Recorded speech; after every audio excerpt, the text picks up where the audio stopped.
Say have fun in your podcast. Say I love you. I love you.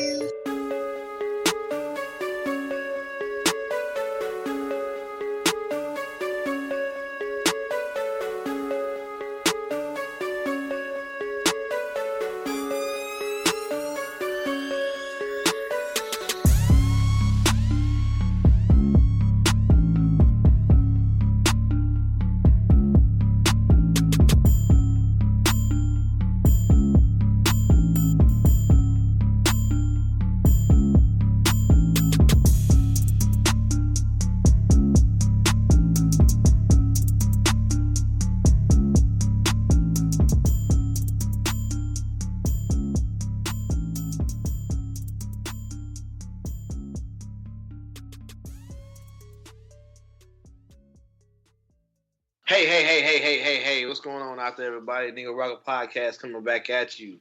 I-70 Connect. I'm the KC Store. I got my crew in the house. 30 Pieces AG. I got the twin motherfucking brothers of Doom. James, Joe. I got 10 meters in the house. What's going on, fellas? What's up? Yo.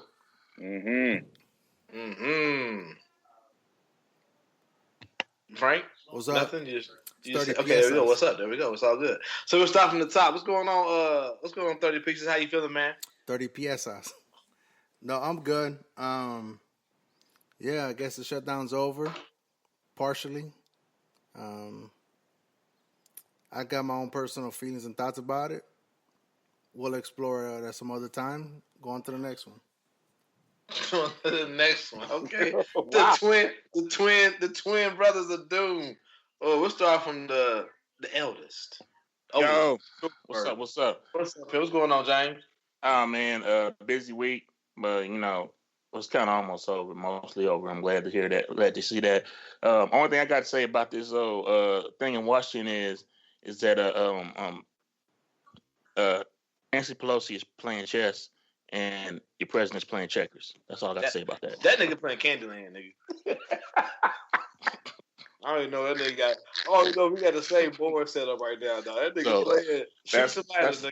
Right. That's my commentary on that as it stands. I fuck with you. I need you to come to some of my mentions and holler some of these motherfuckers. It's like the president is really just like he's really setting the game. I'm like, no, that nigga's not. No, he's not.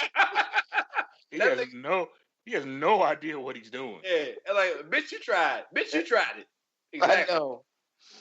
It's evident, man. You don't know what he's doing. All right, my bad, man. Hey, what's up, Joe? Joe, what's up, pimp? Hey, what's happening? What's up? What's going on with you, man? I think your boy Trump, man, said he don't need his wall because the walls are already closing in on him. If the walls are closing in, we need less money. This is true. Yes, indeed. Yes, indeed. Hey, but we talked about all that shit though, man. Like it's crazy. Like you, fucking Frank, 10 meters, Joe, man, not Joe, my bad, James. Like ADA was pointing out to me, dog. Like niggas had brought up all these scenarios, dog. It's hilarious how we talk about it. That's why I love it. Mm-hmm.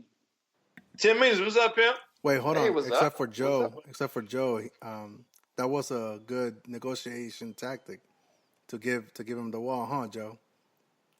I don't think you ever said give him the wall.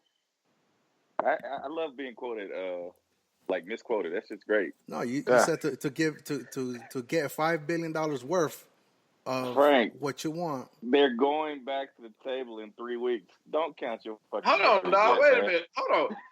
In Joe's defense, Frank, even you said this shit is temporary. Mm-hmm. They're going back to the table. Right, no, but I'm saying that Trump already gave his leverage, though. He gave his leverage up. As soon as he don't get his shit, man. I don't understand why you why you patting yourself on the back and shit. This shit's not over. No. Right, but he gave up his leverage already. I don't know what's happening right now. It's supposed to be. I don't know either. I don't know either. This nigga got a fucking fake. This nigga was a Chiefs fan last week. This is why we lost. With this fucking racist ass. You know, the only reason why I fuck with Florida State is because my grandma went there and she's one of the first blacks to be accepted at school. That's the only reason why I fuck with them niggas. You spelled Anthony's name wrong though. We ain't gonna talk about that. You put a lot of eyes in there. A lot of eyes in Anthony, nigga. I don't even know if Anthony has any eyes. That's necessary. I don't even know if Anthony has eyes in his name, nigga. What happened? Anyway, No. what's up? How you doing? Come on, dog. You being emotional right now, dog. Don't be. Come on, dog. What's happening on your screen? I'm getting Tourette's, nigga. What's happening? Anyway, Timmy, what's up, pimp? Oh, nothing, man. Just chilling. Just, I see you got a new Hotep hideout. You got like Hotep hideout. Are y'all hiring? Like it reminds me of that scene from fucking I'm Gonna Get You Sucker.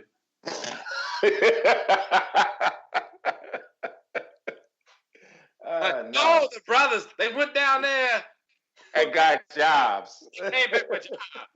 Not the brothers. No, not the brothers. Yeah. No, I'm now sitting in my and it's got a lot of Saints memorabilia in it, and that was my team. Heartbreaking loss.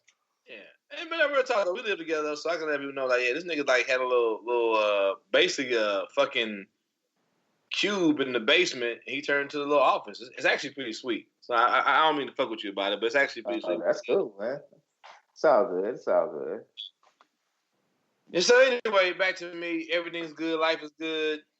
I didn't go to drill, so my beard is long and luxurious. If I went to drill, I wouldn't have got paid, so I've been just pissed off. And that's where I'm at right now. All right. So, what? MAGA? Okay. Nigga, my bad. You heard him. My bad. I'm expecting the tweets or the whatever the fuck to be on the other side of the screen. So when I see blue, it fucks with me. But I'm getting better, Frank. I'm sorry. So anyway, it's a work in progress. Rolling into today's or this evening's docket. We're talking about MAGA kids. By MAGA kids, I mean racist ass white kids. Yeah. That aren't racist. Yeah. Because supposedly the guy that was yelling at them approached them first, and he has a criminal record. So if a man has a criminal record, the racist kids obviously can't be racist. That's all I got out of this week. Yeah, so I saw that. Maybe somebody in our fine digital barbershop can help me figure all this shit out. Somebody help me. I saw that they try to play that he had a criminal record, so they try to play that card today. So, well, I mean, it's probably been played for a while, but I was like, it doesn't matter though. You know what I mean? Like, it is what it is. So, I mean, that's how I feel about it. Like, I mean, I don't know how many angles you guys saw, but I saw a lot of the videos, different angles. It's still the outcome for me didn't change. So, if anything, it just like solidified it. So, I don't know what you guys thought about the whole MAGA kid smirking at a Native American. Yeah, I just want to know where the fuck the MAGA adults were that was controlling all these little rowdy ass white kids, man. Nigga, exactly. Where was it? Where their asses at? It's like 100 wild little wild boys out here running loose. So we have an educator, man. So we have an educator. Let there be one stray ass black kid, and all of a sudden everybody's like, SWAT team. No, fuck a SWAT team. Where was Black America? Shit. Where was Black America at? This one stray kid was selling water. He was selling water to people for a fucking $1. Where was his parents at? Yeah, well, they try to blame it on Black America. I know. They blamed it on the Hebrew Israelites. Like, dude, them Negroes was. Hey, them niggas. You know what they were saying, dog? They were saying some wild. I didn't hear that. I didn't hear what they said. No, they said some wild shit. They was talking about everybody. They was talking about the MAGA kids. They was talking about They said that they told the Native Americans that that's why y'all lost y'all land and got slaughtered because y'all are not of God. I know they called the kids. They called the kids. Dude, they be on some other stuff, man. Because we know one that we used to work with. Who? Mike Ellis. I mean, do I need to bleep out that name? Was? He still is. At that time, he was. Well, it was a little bit after we were. Oh yeah. Because he went to. Yeah. Anyway. Okay, my bad. Some of that doctrine is like real Oh, nigga. I mean, I know the doctrine, but I've never like met one in real life. Them niggas off the chain. Yeah. I used to debate. I had one I worked with about 7, 8, 9 years ago, and we would get on Facebook and debate. You know what I'm saying? Be in the scripture and that type of thing. It's kind of. I mean, they know the Bible forward and backwards. They have some very dug in opinions about things, and man, they're not afraid to hurt somebody's feelings. They tell you what they think. You know what I'm saying? Me and Anthony used to work with one. Now think about it. Yeah, but she's reformed now, I guess. Yeah, something like that. Yeah. Well, I know they are always on the attack. Yeah. Oh yeah. Yeah, but anyway, the whole situation was just a recipe for disaster, basically. I know the Israelites called them, and I know the Native American cat, the Elder Phillips or whatever, was probably thought he was helping, but him walking up in the middle of it just did not. It just kind of threw flames on it. And then the kid, you already got some wild. These kids is wild, man. They've been tripping all day long. This nigga, Nathan on that acid and shit. Hey, Nathan basically walked into a Crip and Blood feud wearing an American flag, nigga. Right. He goes like, I'm going to go and say some prayers for. But you wearing red. But you wearing red. But you wearing red and blue, nigga. What side you on, nigga? Shit. But all right, I'm telling you, in my honest opinion, is this whole thing really should have been a non-story. Mm-hmm. That's my honest opinion. This whole thing got blown up when it shouldn't even have been a story. It's for real. Right. Yeah, but that goes for like a lot of shit. Mm-hmm. I guess it goes for a lot of shit, but and it shouldn't have been a non-story. But then it's like, you get a real good look into like if it's a privileged member of our society, how the media and how like. But that's like every day though. I don't need that. I don't need that to know that the media is always gonna elevate the white person, and the person of color is always gonna be denigrated. Right. For you. But I'm saying there are a lot of people out there who don't really get to see it happen so quickly and so fast. Because in the past, it's been a more slow building thing. But like this, it went from like literally in 2 days, it went from this poor, innocent Native American man to these poor, innocent white kids. Right. And like to see that happen so fast and to see how the media, but we see it all the time. We see it all the time with like specifically black suspects, right? When like somebody gets detained by the police, somebody gets detained by the police. There's some like whatever the fuck. Automatically they go to, well, his daddy sold crack back in 1988. Of course he's a criminal. You know what I'm saying? So to see like this Native American dude, which is like for the most part in some parts of America, it's still like that protected class of person, not really a nigga, but white folks don't really fuck with you still, so you're not really protected really. But it's crazy. But like to see it happen so fast, that's what I was surprised by. You know what I'm saying? That's what surprised me. Like, I wasn't that it happened, but the turnaround, how fast it happened, that's what fucked with me. Yeah. Well, that's what innocent until proven guilty really supposed to do. Well, I think the diocese, I don't know if it's diocese or the church, hired a PR firm like immediately. Oh yeah. So his family got a little money too, though. Right.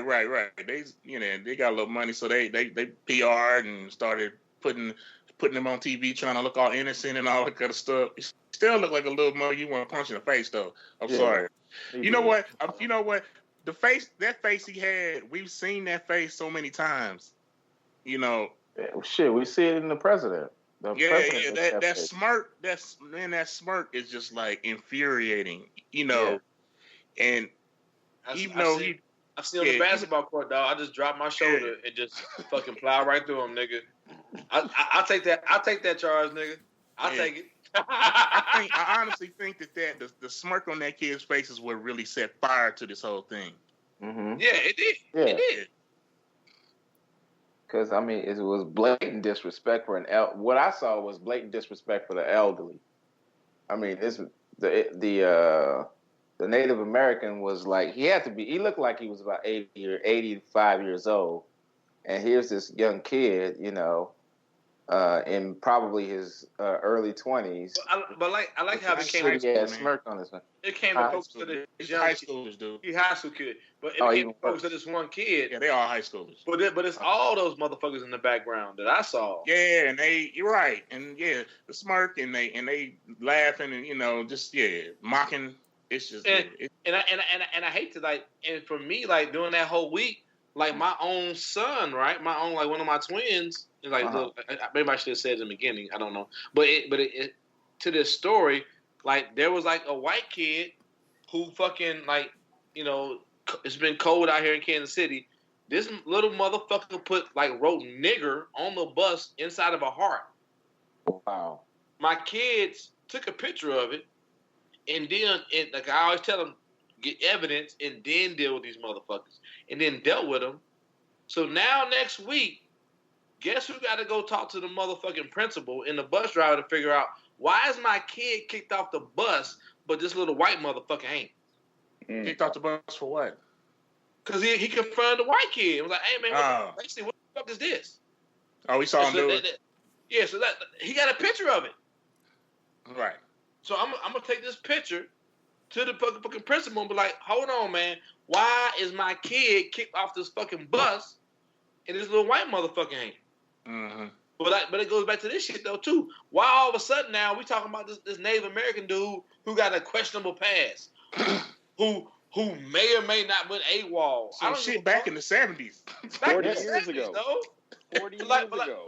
Like somebody on Twitter said, somebody on Twitter made it, I love Twitter, because sometimes niggas come through with a very simple statement. Somebody said, well, Nathan Phillips got a criminal past. And this nigga very simply said, America got a criminal past. That's what I'm about to say. About that? If you got What we gonna do about that, nigga? Right. You talking about make America great again? And it was like you said, it was just for the AWOL. Okay, he didn't want to be in the army. Well, you know what? It's probably a lot of dudes that didn't want to be. Hold on. But it don't even specify though. So you can miss one movement and have AWOL on your record. Oh, okay. Right. Bro, you know what I'm saying? you could not show up to formation and be AWOL. Yeah, right. Sure. He just might have just been irresponsible. Yeah. So because I got into a talk with a motherfucker about that. He's like, he was AWOL. I'm like, you been in the military? No. I'm like, nigga. You can miss one fucking formation, and if you got an asshole drill sergeant or commander or first sergeant, you AWOL, nigga. Yeah. You're absent without leave. Absent without leave, That's nigga. all it means. We had a formation. You knew the time. Your Native American ass ain't here. Your red ass. Your red ass. What's that? Your red ass. Show title. Your red ass was supposed to be here. I don't see no feathers here, nigga. Where he at? I don't hear no drums beating. Where he at, nigga? All right, so we'll go around the horn. We're getting into that territory. Yeah, we'll go right around the horn, and then I guess I won't play the video or anything like that, but shit right around the horn. I'm making up. Yeah, so we'll go around the horn real quick. Final thoughts on the MAGA Kids. We'll start off with the KC Stork. Final thoughts on the MAGA Native thing. I don't know, man. It's like James said, it should have been a non-story, but I think that smug ass face imposed in front of this Native American man, like older man. It's really you put any person of color in that same position, and it's really a screenshot for American man. And this motherfuckers just fucking people over who've been here for a minute, who have done things to make America, who actually have done things to make America great, who get shit upon. But in the bigger picture, it's like a non-story, especially with what was all going on. Government shutdown at that point in time was in it's 30th day or some shit like that. I don't know. And it's the sickness of how quickly, because I don't think any of us got lost on it, because even on chat group we kept talking about shutdown and shit like that, but how quickly we get lost in the news cycle and what we need to be focusing on as opposed to what's really going on. Yeah. All right, Anthony. Well, I mean, my final thoughts is like I said, it's white privilege all over again. I mean, As long as you are white, you could pretty much, have your way with anything. Is what I'm saying. That's all I saw in that video when I saw it. Joe? I think what we missed, and what was missing the public at large, is how that orange fuck invited ambassadors to the White House, like they had done some great American thing by staring down the Native American. But you got several other people who, like, I think was it Roger put up the meme where it compared these kids get invited to the White House, but the guy who stopped the murders at the White House. Saul, I forget his first name, but yeah, they couldn't get an invite to the White House. You know what I'm saying? So, I mean, this is just another example of. Let me ask: have they been brought to the White House yet, or is that something that was proposed? That was something that was proposed. Like I think in the tweet, Trump said like they should be or will be invited to the White House, and like there's even like a fucking like you get into deep conspiracy shit. Like niggas is talking about like he opened the government back up so he can bring these niggas to the White House. That's what I'm saying. Hey, you must be reading my mind. Get out of my head. Dog, I was about to say the same shit, bro. Somebody put you to it, dog. Somebody put that shit out like. I had my hand raised and everything. I was ready. Nigga announced this shit. Somebody said, "Y'all know that you know what?" And I'm quoting a meme. I don't want to offend anybody that's listening. He said, "Y'all know the only reason why he opened the government so he can give these crackers a decent meal." Oh shit! From the Trump restaurant. Mm-hmm. Yeah. But yet he couldn't feed the Clemson players. Yeah, but a decent meal. For real. But, hey, my bad. Go ahead and finish, Joe. Nah, that was pretty much it. Yep. All right, James. Big Yeah, James. Man, I just think I still say it was just a non-story, man. And I mean, think about it. Nothing really happened. Nope. Like there was no violence. No brawl. Nobody got shot. It wasn't even didn't nobody even throw nothing at each other. So really, it was just kind of mugs just kind of having a moment out on the Lincoln Memorial, and it should have just ended and went on around his business. But now we all got camera phones. In the shadow of where Dr. King gave his speech on his weekend. Mm-hmm. That's something too, though. Yeah. That's something too. Yeah. But still, hey, there was no violence though, so Dr. King was like that. He would approve. Just don't go to Memphis, nigga. You'd be all right. Right. Sit out on the balcony. Don't go to Memphis, nigga. Don't go to the balcony. God damn it! I got mad all of a sudden all again because the NRA shit. My bad. We ain't sound the document. Anyway, that's it. I guess my thoughts is I kind of feel what James is saying that this really should have been a non-story, really. It's just the immediacy of and then accessibility kind of made it be brought up in the media to something that if it's trending on social media, the quote unquote real broadcast media would have to pick it up. You know what I'm saying? But at the same time, it's like you're right though in the sense that nothing really happened. I mean, you are absolutely right. Non-violence, both sides or three sides, if you count the Black Israelites, they all kind of said their piece. The Black Israelites called the white Hebrew Israelites. I know that's what the Native American called them.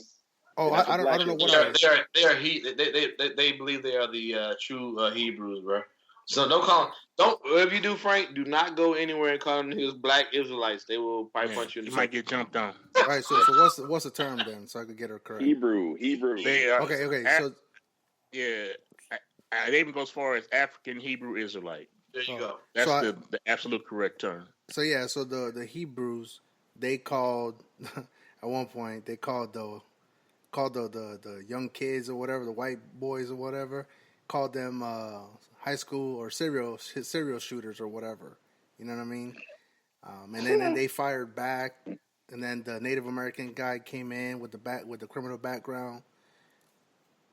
I mean, I don't know. I mean, it is what it is. But the thing is, though, it's like you wrapping up though. But like even you said it though. In that specific term, you got the white boys saying they shit. They was also popping off at some white girls too, which also came out later. You got the black. My bad, I did what you did. Oh, he about to do it. You got the Hebrew Israelites out there saying they shit. So I love how it's like, and then you have the criminal Native American. None of that shit was present when it happened. His little record wasn't present when it happened, but all the other shit was. And now, like, a lot of people have brought into the fact that now they made this motherfucker a criminal, even though some shit that happened back in the 70s. Like, I think either Joe or James pointed out, man. And it's just like the sickness of how not we here, but we like digest it, we talk about it, and we also check each other on the bullshit. Yeah, you get influenced so easy. Yeah, like, but like a lot of niggas out there, a lot of people Native American, they got it in your brain. A lot of people get influenced, man. I have it on my shit. I know James, like this motherfucker, like there's a motherfucker that posts some shit. Like he said, like he agreed with us on like, these motherfuckers. Sean, man, I be wanting to talk to him. Yeah, like he doing it on purpose, man. It's like you agree that motherfucker's a piece of shit. But why you argue the point that wasn't even being made on the post, man? Yo, are we just gonna drop people's names on here, or can I bleak them out? Listen, fuck him, fuck Sean. So like, cause I already told him, like I'm like James see me, I'm real, like, and James know me, so he already see I'm real sarcastic with him. Like, okay, sure, but you said this though, but now you saying this. I just want to make sure, and I'm out. You know what I'm saying? But it's like that's why I didn't even entertain it, because I know what he's doing. No, okay. I won't get too deep into it because we get on our point. But I know, you're right. But he. I'm glad you brought his name up. I didn't want to, because like you know him more than I do. But he is like this. He represents the sickness of America, where like, white people and these little kids are bad, but what about this Native American man that may or may not have done something 30 years ago? What about him? And that's where we at right now. It's like, he ain't a criminal today. He didn't commit a crime today.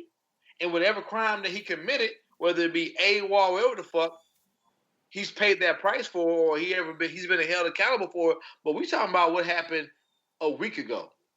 Yeah. And that's what pisses me off, man. Like it should be a non-story, but it just draws like greater attention to what's going on with America, like where like motherfuckers are just like losing sight of like what are we talking about, and that's why I love the show, because like we really try to focus on exactly what we're talking about, instead of like getting caught up in like memes and all this other shit like that. I hate it. I hate everybody. But kick the earth to the sun, nigga. But that's what it is. I mean, I'm bringing it back. And that's really the reason. That's really the reason why it became a story, is because it was trending. I mean, if you're in the media and you're broadcasting, you have to gravitate to that. If it's trending, it's trending for a reason. So it got picked up. Yeah, I feel you. But media can be cultivated. But like, let's move on though. Yeah. So I mean, that was the final thought, and we'll go on to the next one. I know you guys brought up, it's not Oscar week. It's just the nominations or whatnot. I know there's a lot of other award shows going on around the same time. So I think, who was it? I think Joe or James, you guys probably paid more attention to some of the Oscars. There was some significant nominations. Frank basically said one of you niggas named Jefferson. Right, one of you Jefferson. One of you Jeff. Hey, I said it polite. Jefferson, I mean, you boys. can't even. Come on, I tried. A for effort, at least, bro. I mean, shit. Is it the light skinned Jefferson or the dark skinned Jefferson? Right. No, but I mean, out of all the nominations, when we have the list, I know you guys wanted to focus on two specific ones for real great reasons too. So I'll kick it to you guys now. Go ahead, James. Yeah. Well, the one that stands out, of course, is Black Panther being nominated for Best Picture, which is an accomplishment in a couple different ways. First of all, it's basically an all-black movie, from the directors to the producers to the actors to the costume designer. It's mostly black.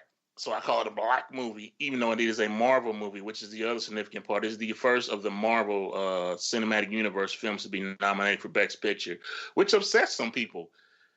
And that's fine with me, because I think it's great, and I think it's deserving of a nomination. I mean, I don't think it will win, And I'm not really making a judgment whether it should win, but I think that it deserves a nomination, and I'm glad that it did get it.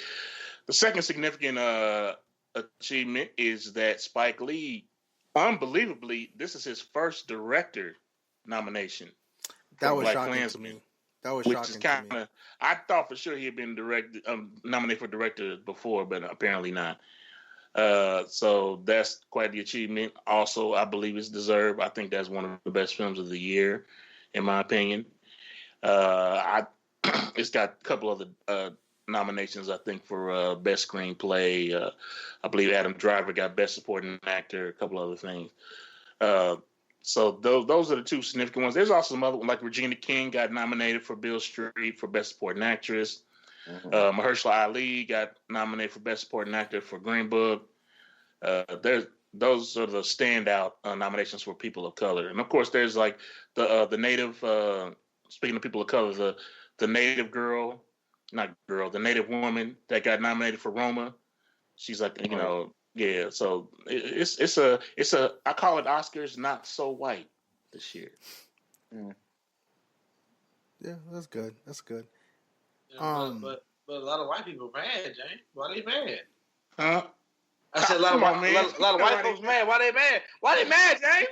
Because they like it when it's all white. They don't like it when it's not all white. Right.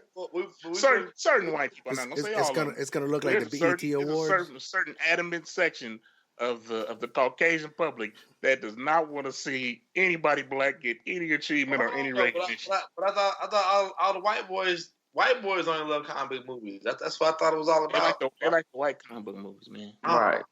Yeah. Yeah. Black Panthers. They've been denigrating Black ever since Black Panther started making money. Hey, remember when they was doing them pre-sale tickets? Why was the white boys mad, nigga? Right. About pre-sale tickets, nigga. Why selling so many tickets? What?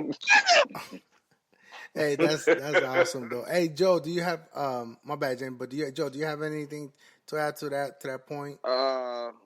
Yeah, I mean, I think Black Panther was definitely deserving of a nod.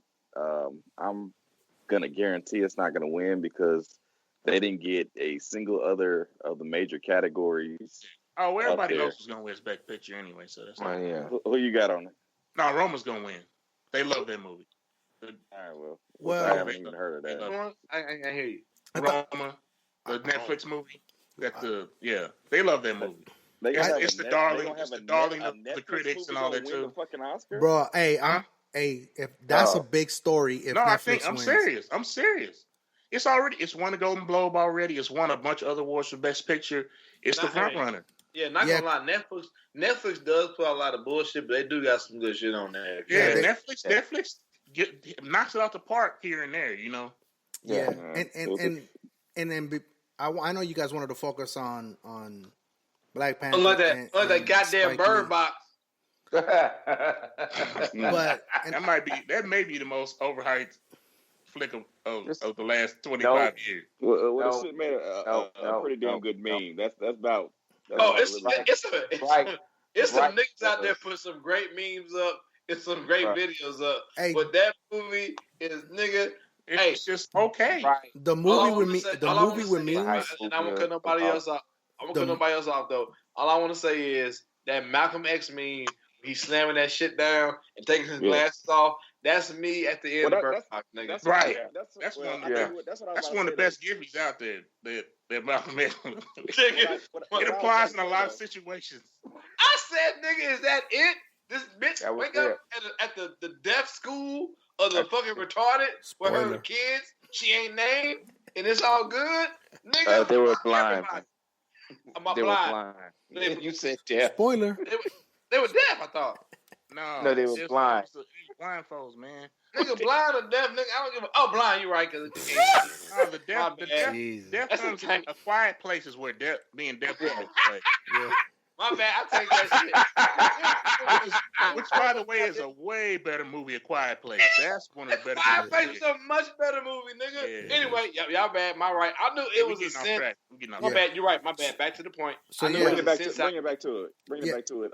But what I was going to say is with the Spike Lee situation and him finally getting a nod, for best director. Is that the first movie he got up for best picture? That's definitely the first time he's been up that's for the best first director. time he's got for best picture, I think. So For best I director. don't think he got the nod for Malcolm X, which was. Well, I know Denzel was up for Malcolm X and lost to fucking Al Pacino on some bullshit. To me, Black Klansman was good. I think it was a unique story. I think it was a timely story. But I don't think it's even one of the top 5 Spike Lee joints. You know what I'm saying? If you ask me, I think it still deserved a nomination though. No, I'm not saying that. Just because it was the bar is high. If you're saying it's not one of the top 5 Spike Lee joints, to me, Spike Lee is far undervalued in terms of his. For sure. His Anybody that is honest and has any real taste in movie knows that Spike Lee is one of the best directors we've seen of this generation. Yeah, so I mean, the fact that it's a crime that he hasn't been put up for the award before. I mean, Do the Right Thing, Malcolm X, right there too. Probably the best movies I've ever seen. Yeah, but you got to look at what he was going up against that year. Bamboozle's another one that's very thought provoking. He got game. I mean, I thought with Jungle Fever though. Really. Jungle Fever. Yeah, but Mo Better Blues. Shit. Jungle Fever. Yeah, but you also have to look at what was going on that same year though, because I mean, if it was a great Spike Lee movie. Apologist right here. Here we go. Hey, he already getting ready for the next segment. No, because I'm just saying. I mean, that. Hold on. Let Frank. Let him say his piece. Go ahead and do it. I'm just saying though. I don't know what the nominations were. Well, I was just about to say, hold on. Now you can't say. No, I'm about to say you can't say what's going on that year and not have a rebuttal. What I'm saying is you don't know. I don't know what other. So why would you say it? What the fuck are you talking about? I'm just saying that. Now you know how I be feeling. Right. Hold on. At least you'll be having a good rebuttal. You Frank, all I'm gonna say is Frank, for the next show you said in this year when Mo Better Blues was released, this was the best picture nominations. In this year when fucking Jungle Fever was released, these are the movies that won. You know what I'm saying? But all you saying is, but look at the same energy you're bringing. Okay, hold on. But look at the same energy you're bringing with Black Klansman. As good as a movie as it was, even James and Joe already said, as great as that movie was, A, is not in the top 5 of Spike Lee, and then B, you got to look at the other movies that it's going to get up against. That's all I'm saying, though. I mean, but you were just so quick to jump down the throat. That's what I'm saying. What you're missing is like they're saying that. I won't. He should have already had 5 nominations. Yeah, five nominations. Already up. Yeah. This is still good work, but it's not even his best work, which is being recognized. It's like saying that when Denzel got all like hyped up for the Hurricane and Malcolm X and didn't win, but he won for Training Day, and a lot of niggas said Training Day wasn't even his best shit. No. But Training Day was good. Don't get us wrong, but Malcolm X and Hurricane were much better acting. Malcolm X by far was Malcolm X by far, but was it better than every other movie that year that it went against? At the end of Malcolm X, nigga, I cried, my nigga. Even though I knew it was gonna happen, I still cried. Right. Yeah. I show that to my kids in class every single year. They if you're gonna graduate from Central High School, you're gonna have to watch Malcolm X and Mr. Jefferson class. But what I'm saying is you got to look at what the field was. I understand that might have been a great movie and all that stuff. But what I'm saying, Frank, is though you're not bringing to us what the field was. That's all I'm saying. But where the facts at? Where the facts at? I mean, we could GTS it right now and go for like 4 hours. But you don't want is bringing it. But what I'm trying to point at that even as great as a flick Black Klansman was, look at the field right now that I'm showing on the picture. Look at the field. Do you think that James and Joe put it honest saying that it don't mean shit though. It don't mean shit though. He still might not win. Right, but that's what I'm saying though. As good as a flick it was, you got to look at what he was going up against that specific year. my nigga though, how many? Right now, he might lose to a Netflix movie, bro. As great as of a movie that shit is, he might lose to a Netflix movie. All I'm saying is though, you So, said 10 years down the road, niggas ain't gonna fucking know. Like, yo, I don't know the whole list, but I know that came out that year. 10 years down the road, if you bring a counter argument, have the counter argument. That's all we're saying. What? You're saying, you keep saying, huh? You keep saying, I feel you, though. I feel you. All I'm saying is, you brought up the fact that all you said was, what about these years? Without bringing up who was against him during those years. You're saying that it was a great film and should have won, but you don't know what the list was. You're doing the same shit. Nor do you. And for you, all you know is I may know what the list was, but I need you to know what the list was. Do you? No, but I know this year's list, and so Black Klansman is going up against. You said button, and I got lost. Right. I'll put it this way, Frank. There are not 5 movies better than Do the Right Thing from 1989. No. There's just not. And I think the winner that year was fucking Driving Miss Daisy. Yeah. I haven't seen Driving Miss Daisy since 1989, nigga.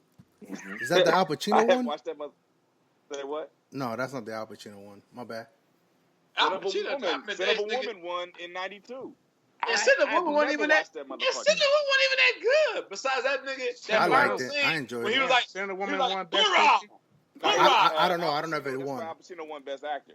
I burned it down. I burned it all down. I don't know who won Best Picture that year, but I know that was up. I know that was the one that took down Malcolm X for that took down Denzel. Hold on, Joe. Yeah, that was a legacy award. Hold on, Joe. Are you saying you have more facts than the person with the counter argument? Well, I say that. I mean, this is something I paid attention to for 30 years. Right. But I'm not trying to argue. I'm just saying, like, yo, be cautious. Like, I'm not trying to argue, but create an argument. But Frank, you telling us to be cautious, but we know this stuff. I'm sorry. We watch lots of movies. We've been doing it since we were young. We've always watched lots of movies, not just black movies either. You know how many niggas we are versed. Say, wait a minute, why didn't this get nominated? We know actors. We know movies. We know the years they came out. We know directors. So we're not speaking from a place of ignorance. We're speaking from a place of knowledge. Okay. So just know that. Know that, nigga. All right, so he lost 5 times to subpar movies. Huh? I'm going to say one thing in Frank's defense, but I think it's bullshit. But I'm going to say one thing in Frank's defense. Trying to help. They have gone from 5 nominees in recent years to 10 nominees. Yeah. So they have expanded the field in recent years. So you go back probably 10 years, and a movie that might have gotten a nod, they would have probably gotten a nod in 2019, may not have gotten a nod in 2009. I'll give you that. But at the same time, you can't tell me Do the Right Thing wasn't one of the 5 best movies from 1989. You can't tell me that Malcolm X wasn't one of the 5 best movies from 1992. Yeah. Well, I'm not saying that. I won't argue that point. But it didn't win. And we look at the scoreboard. It didn't even get nominated is the problem. That's the travesty. Winning or not winning is not an issue for me. Yeah. It didn't get nominated. Right. That's the problem. Right, exactly. There you go. We get into a whole different discussion then to the composition of the voting board for the Academy. Just Frank won't the demographic of the voting board of the Academy says a lot about who gets who wins and who does not. And also the timing of when it was released too, right? Doesn't that play a big factor as well? Because then in order for it to be considered in like the current award season, doesn't it have to be like dropped before? I think it's like a month before the award show starts or something like that. You said that was 1992, right? Right, Joe? 89. Off the top of my head.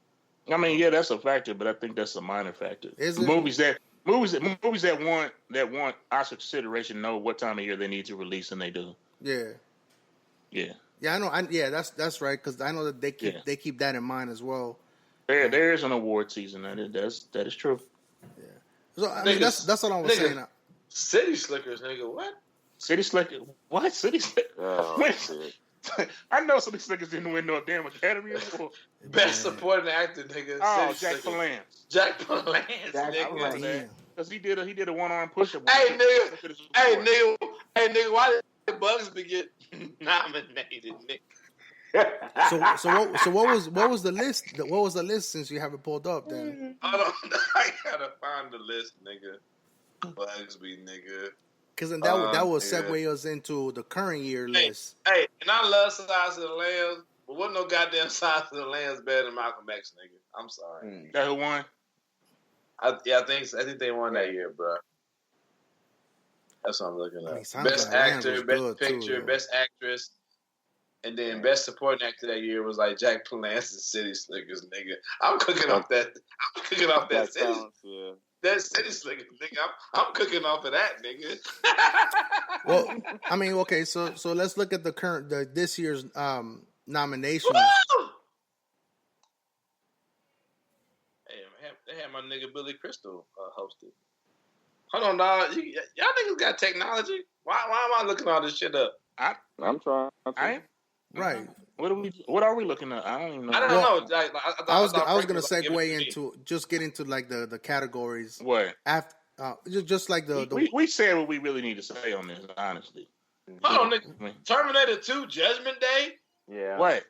Quit naming movies, man. You give like a category or something, man. Right. You're just screaming out movies. Beauty give me some context. I'm on Wikipedia. They don't have context, nigga. Come on now. That's what I was gonna get at, James. Is like, you know, I wanted to Black Panther and Spike Lee to have their moment, but then kind of just go over current list. That's all I really want to do anyway with this. So Silence of the Lambs, 1992. Silence of the Lambs won Best Horror Film.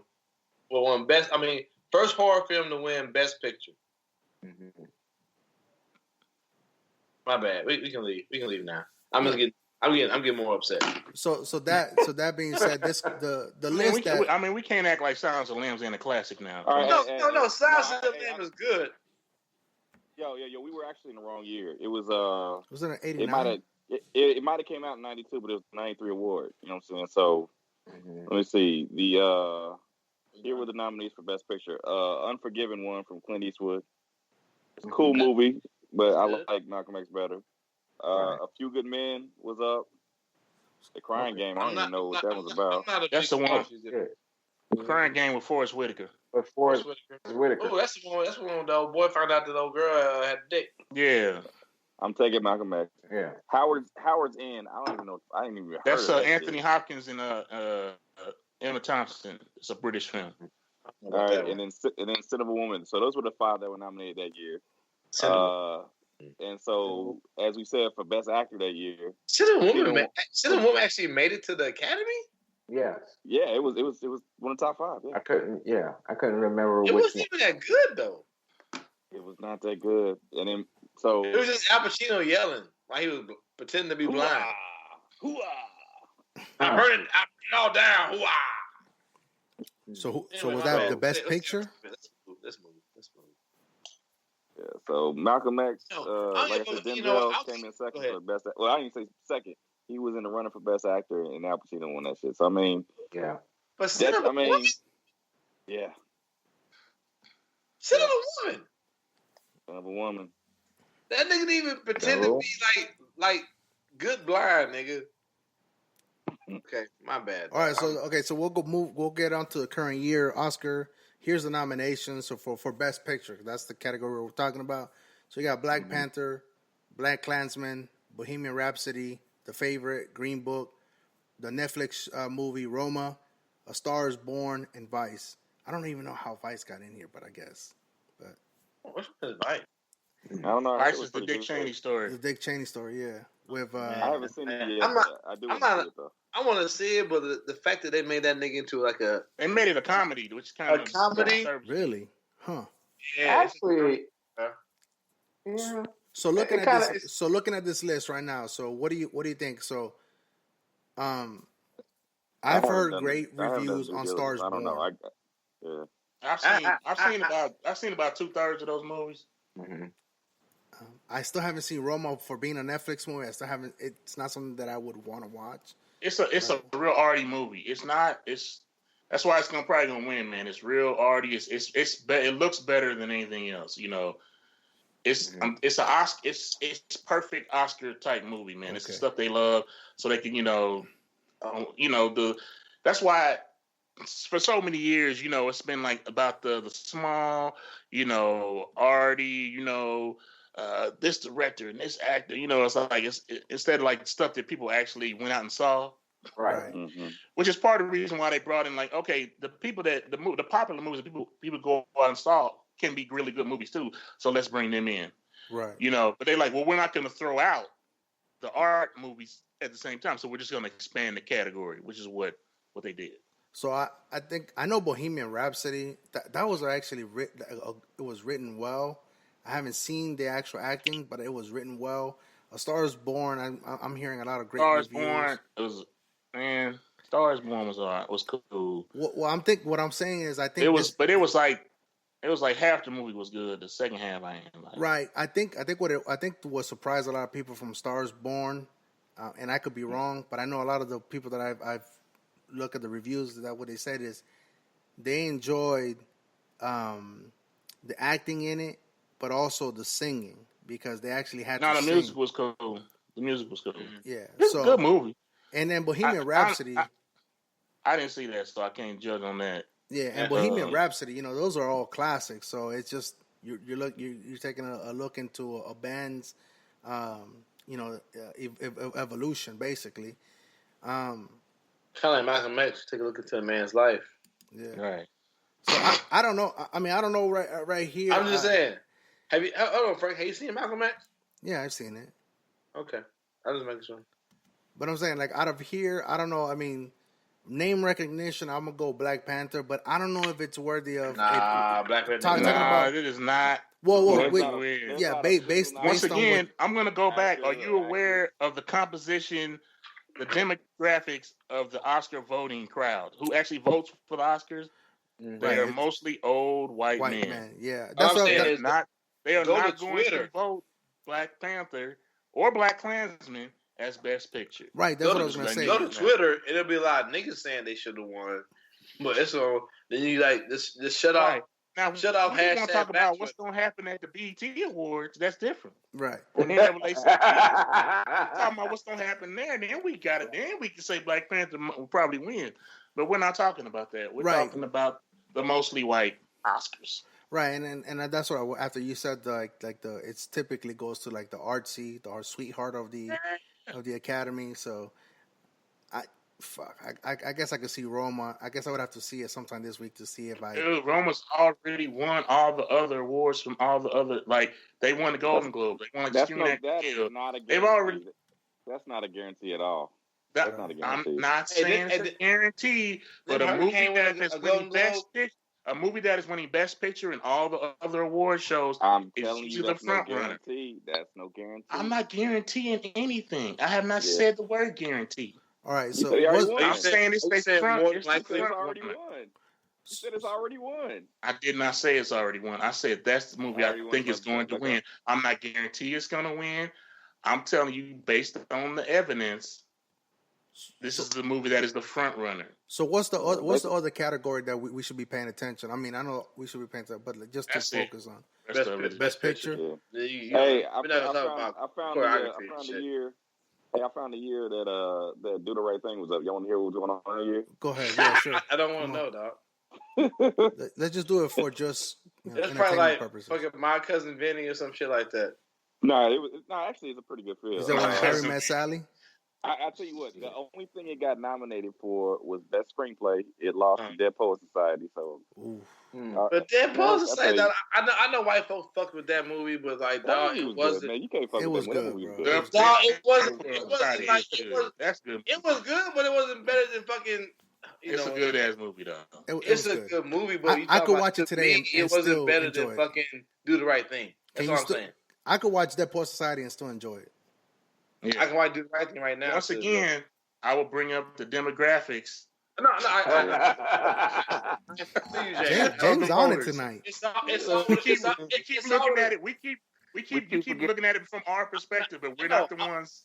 I'm looking at it from the perspective of the individuals on the podcast right now. I get what you're saying. I'm fully aware. Podcast awards. Oh yeah, we talking about something different then. Yeah, I'm fully aware of the. Go ahead, Jet. My bad. Go ahead, Joe.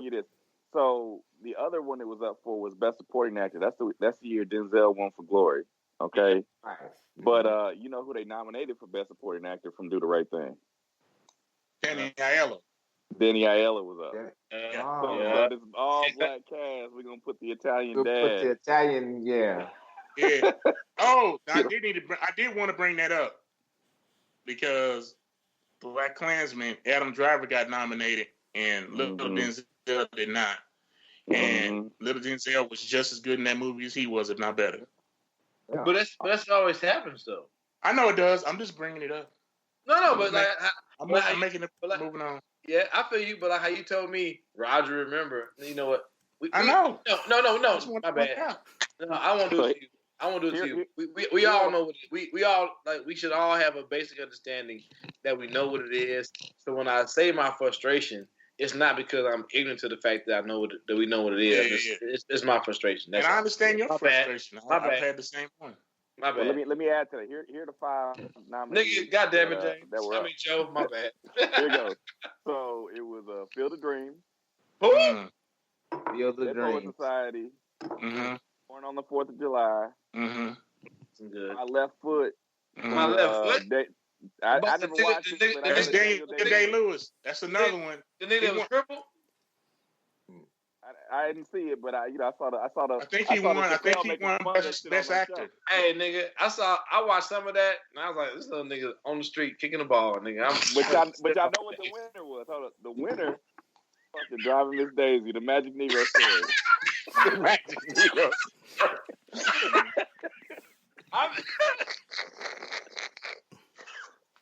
Hold on. Well, here's the shit though. Like niggas is like, well, y'all know that what's the nigga my captain shit?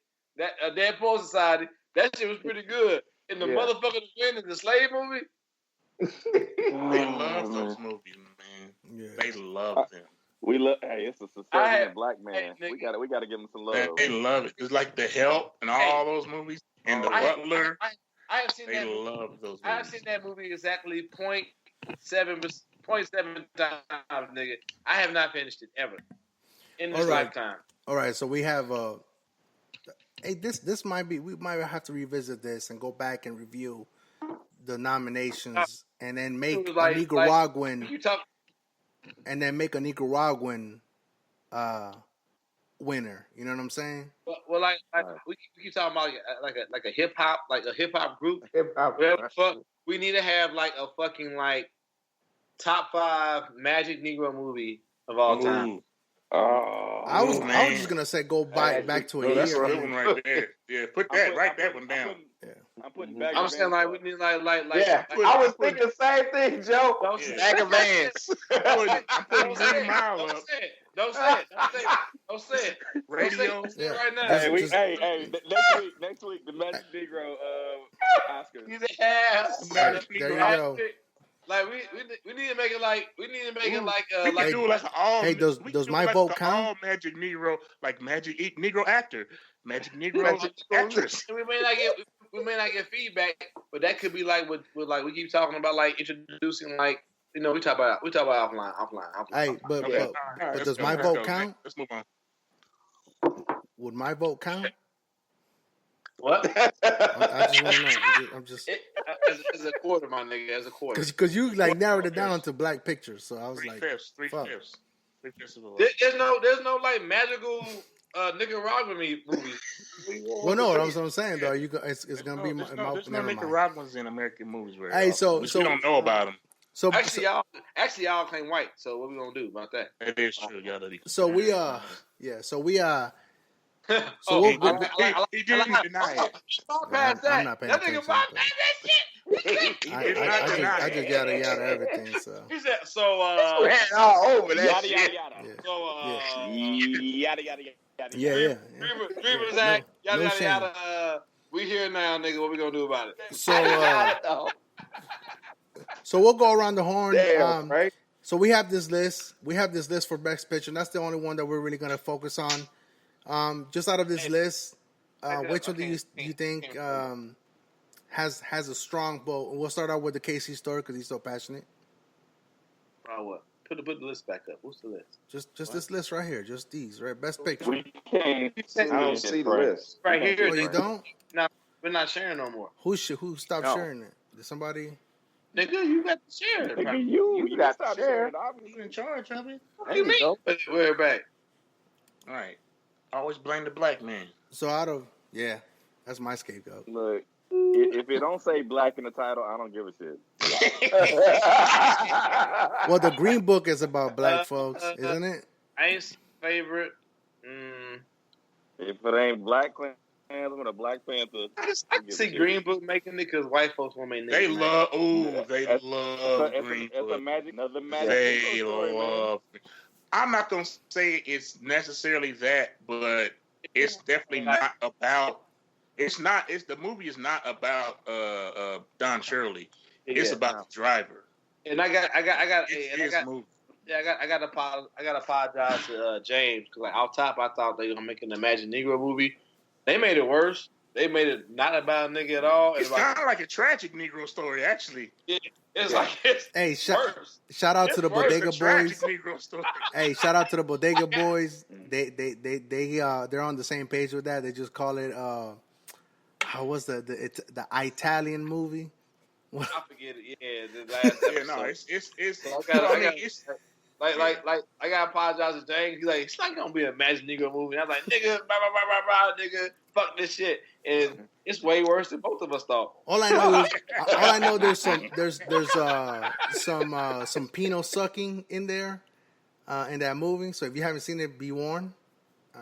Male on male action. I think old boy was homosexual or the fuck. Yeah. So We're talking about Come on, man. It's 2019, man. Mahershala You got Ali. people about shit in the movie. James, going back to the panel that votes on these movies, what are they? What's the demographics of that group that votes on those movies? Yeah, what they got to do with what you said? They're old. That's what I'm saying, though. It might not win because of that. Man, they nominated Brokeback Mountain. The whole movie was about homosexuality. What are you talking about? There's a Moonlight one. There's a lot of right. Moonlight was all. Yeah, Moonlight won Best Picture. What are you talking about? I think Frank and Best Actor. Old and white and already old and white, which means like there's a lot of like old and white already homosexuals who have had to hide for many years. Yeah, who they're like, we ain't got to do it no more. Yeah, that was. All right, so go ahead, Stork. Which one do you think might have a good chance? I said like my make a mad pick gonna be Green Book, dog. Make niggas mad. Okay. Yeah, that's actually not a bad call. Actually, when I think about it. Go ahead, James. So what do you think about the list? I still think Roman's the front runner. It's not my personal pick, but I think Roman's gonna probably still pull it out. Okay, so what would be your hypothetical pick? Oh, my movie of all these movies, right?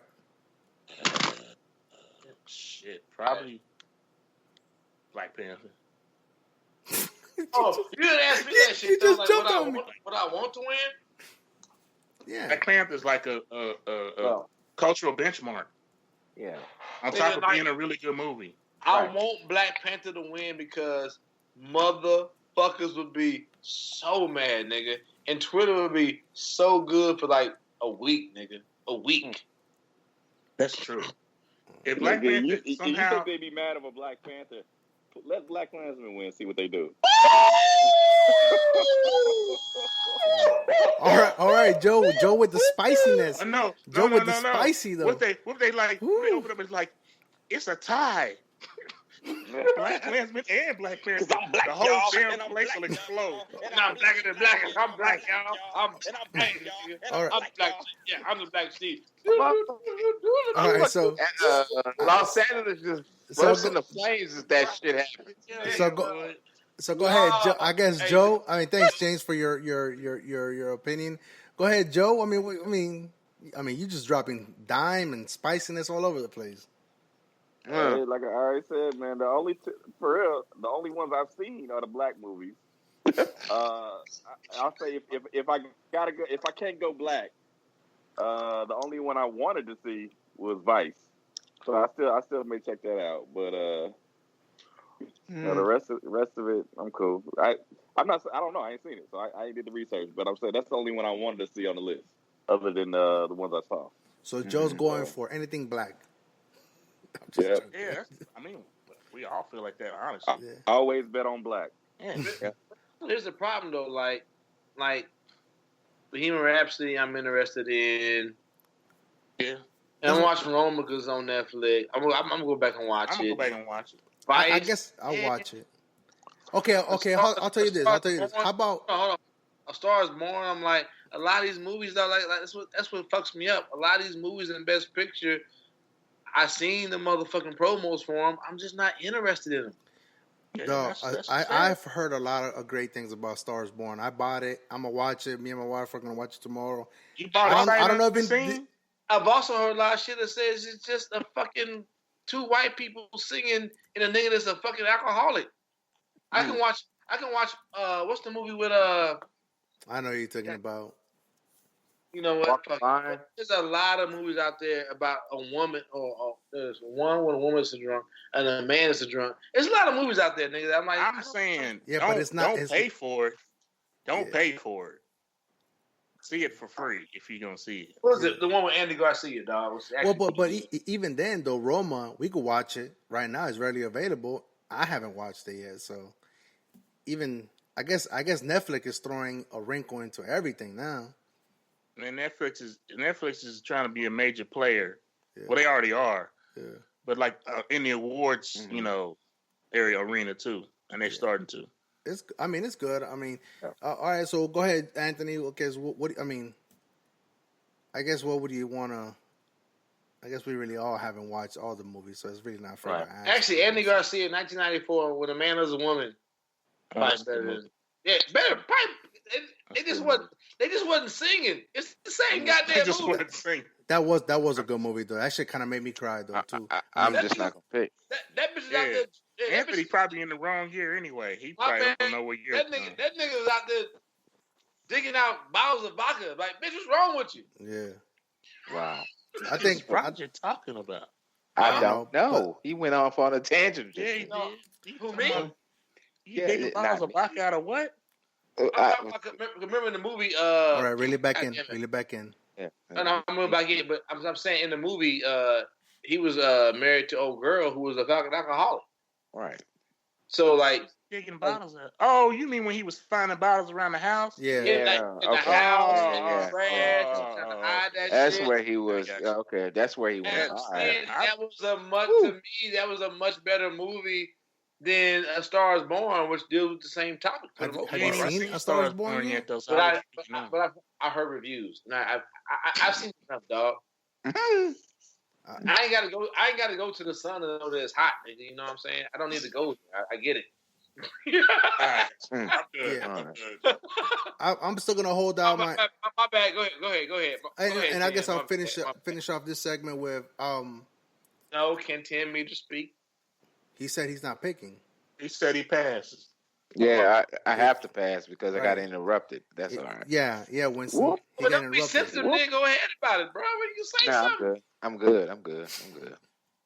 You interrupted. Let's move on, Roger. I have a man cave and be sensitive.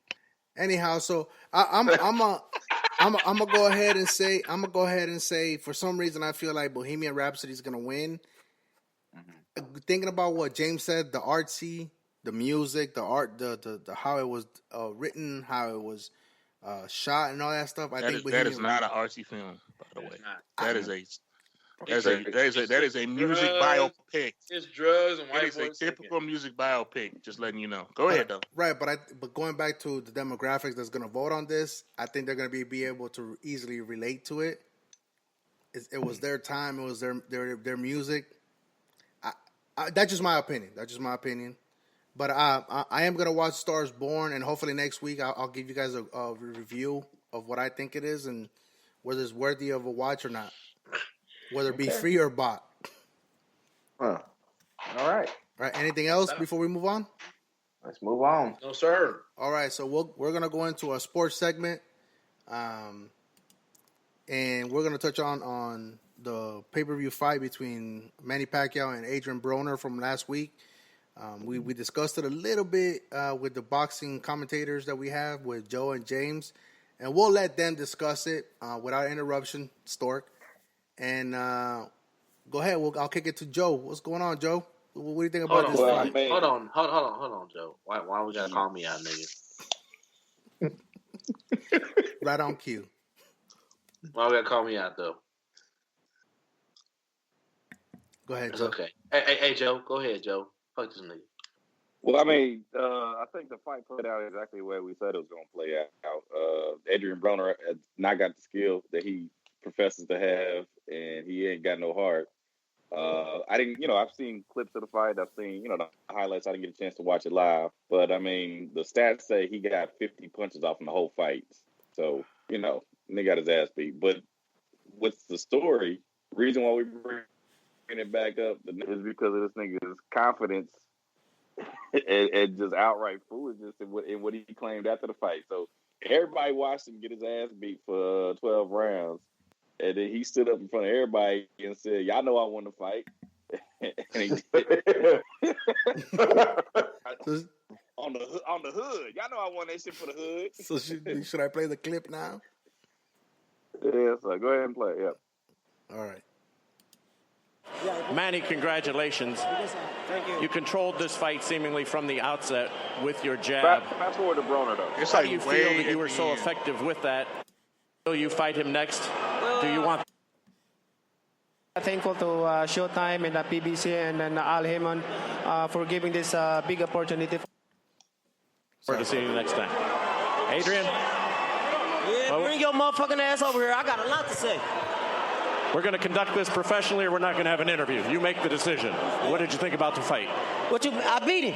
Everybody out there know I beat him. Everybody out there know I beat him. I controlled the fight.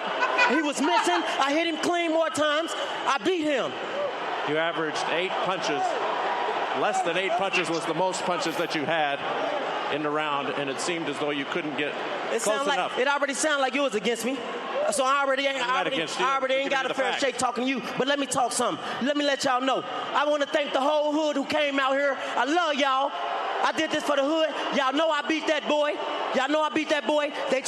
What they trying to do is they trying to get that money again with Pacquiao and Floyd. But it's cool. I ain't worrying about it. I'm still that nigga, man. I'm on top. Cincinnati, stand up. West Side, 2-5. You're 3-3-1 in your last 7 fights. What will you do next? Hey, I'm 3-3-1 my last 7, but I'll be 7-0 against you.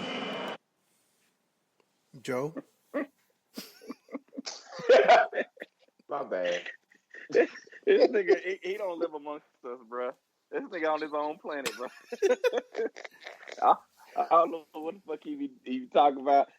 The shit that cracked me up is there's this comedian, I don't know his name, but he did a little something on this, and he asked him. He said, "Man, why is it when Manny caught you with that left and you flew across the fucking ring, and then he followed you over with that 1-2? Why? Where was your ass looking after that? He had him looking out towards the exit, nigga. He was looking at the front door. Hold on.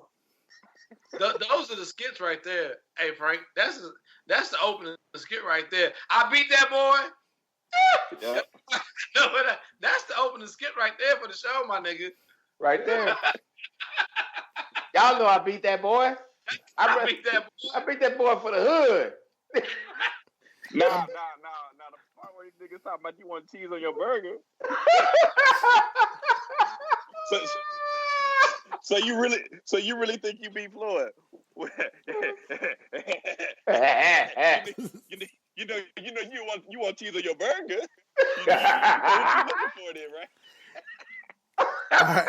I know you guys were gonna have a free for all on this one, but go ahead, James, before we continue the clowning of it. But what do you have to say after the after? Well, Adrian Broner got his ass whooping. He's delusional, and he just makes himself look like a fool, talking about he won the fight, man. I mean, it ain't even. It's after a while, it's not funny anymore. It's just sad and pathetic. So, I mean, I watched part of the fight. I didn't. Obviously, I fell asleep before it ended. But, and I'm gonna pose a serious question to you too. So is it? So just serious, all serious. Is it because Broner really lacks the talent, or he just doesn't have the drive to get to the next level? Both. He got some talent, but he don't He don't bring it to the ring. He takes the rounds off. He runs scared. You know, he don't even put in a real effort to win fights. But then he puts more effort into coming up with his shit talk than he does to actually getting ready to fight. And when he actually gets in there, yeah, this dude, I never thought much of him from the beginning. I seen him get his ass whooped several times, horribly, by people that wasn't even in his class. He has a little bit of a pedigree, but the thing is, I think people were looking for the next Mayweather. Mayweather was happy to say, "Hey, this is my dude AB. He's the next me." And you know, people just looking to find a new Mayweather, and this is not him. You know what I'm saying? Right. And so he is doing his best to try to step into that void, but he is not him.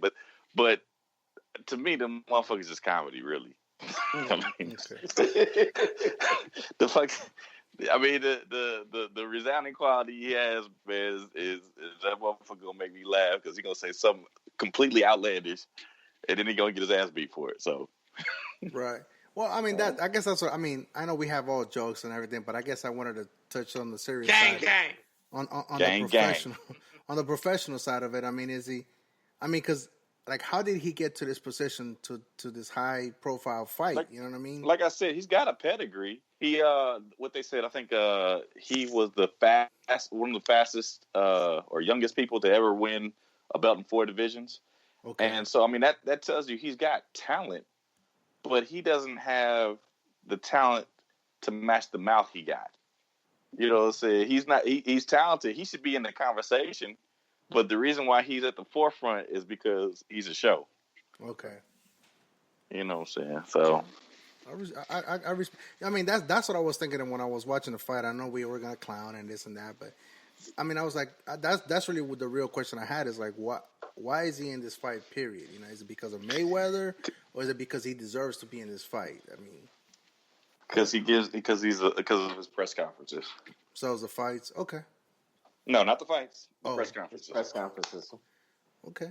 I mean, and now I guess we could go on to the clowning of him, and I like the aspect. I like I do like his pressers. I thoroughly enjoy the after fight, immediate interview, because it was gonna give us a soundbite that we just played.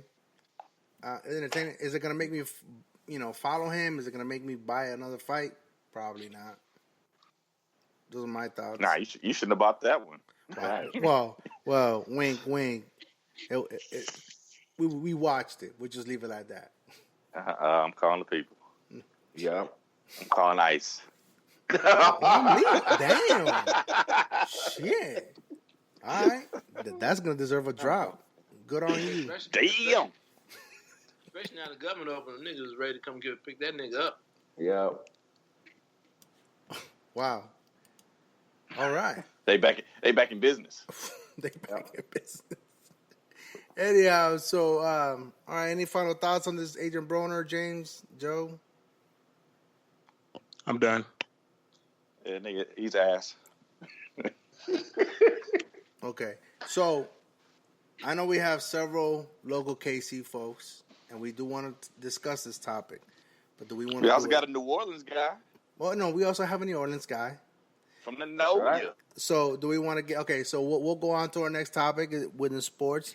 So last weekend we had AFC Championship game between the Kansas City Chiefs and New England Patriots. They came into town. Well, they came into Kansas City, and ultimately they won. But we'll get some reaction from some of the KC Chiefs crew and even the outsider, the Aints fan over there. What Who you root for, Frank? I'm on the bandwagon, so I was on the Chiefs bandwagon. Mm-hmm. So, Miami ain't had a team since motherfucking Dan Marino. They didn't, so I mean that's fine. I'm okay. Right. So we'll go with Joe. I know Joe. You tend to be a little bit quiet, subdued sometimes when the sports. But I guess I want to get your reaction to it. How you feel about how the season went, how the season ended. Well, damn. It ended the only way it could with a firing of the damn defensive coordinator. You know what I'm saying? So I know the name Spagnuolo. I don't know much about him, but I know that they need to go ahead and do something to get this defense right before my man Mahomes becomes too expensive to field a good team around him. You know what I'm saying? So we fuck with James a lot about the defense, and I do think there were some highlights, but there were way too many lowlights to counterbalance that shit. And so they had to do something about it. And really, it's a year too late. Had they known, I think they knew they had a quarterback. I don't know if they knew they had this good of a quarterback. If they'd have known they had this good of a quarterback, I think they would have fired Bob Sutton last year and brought somebody in for real, because it just.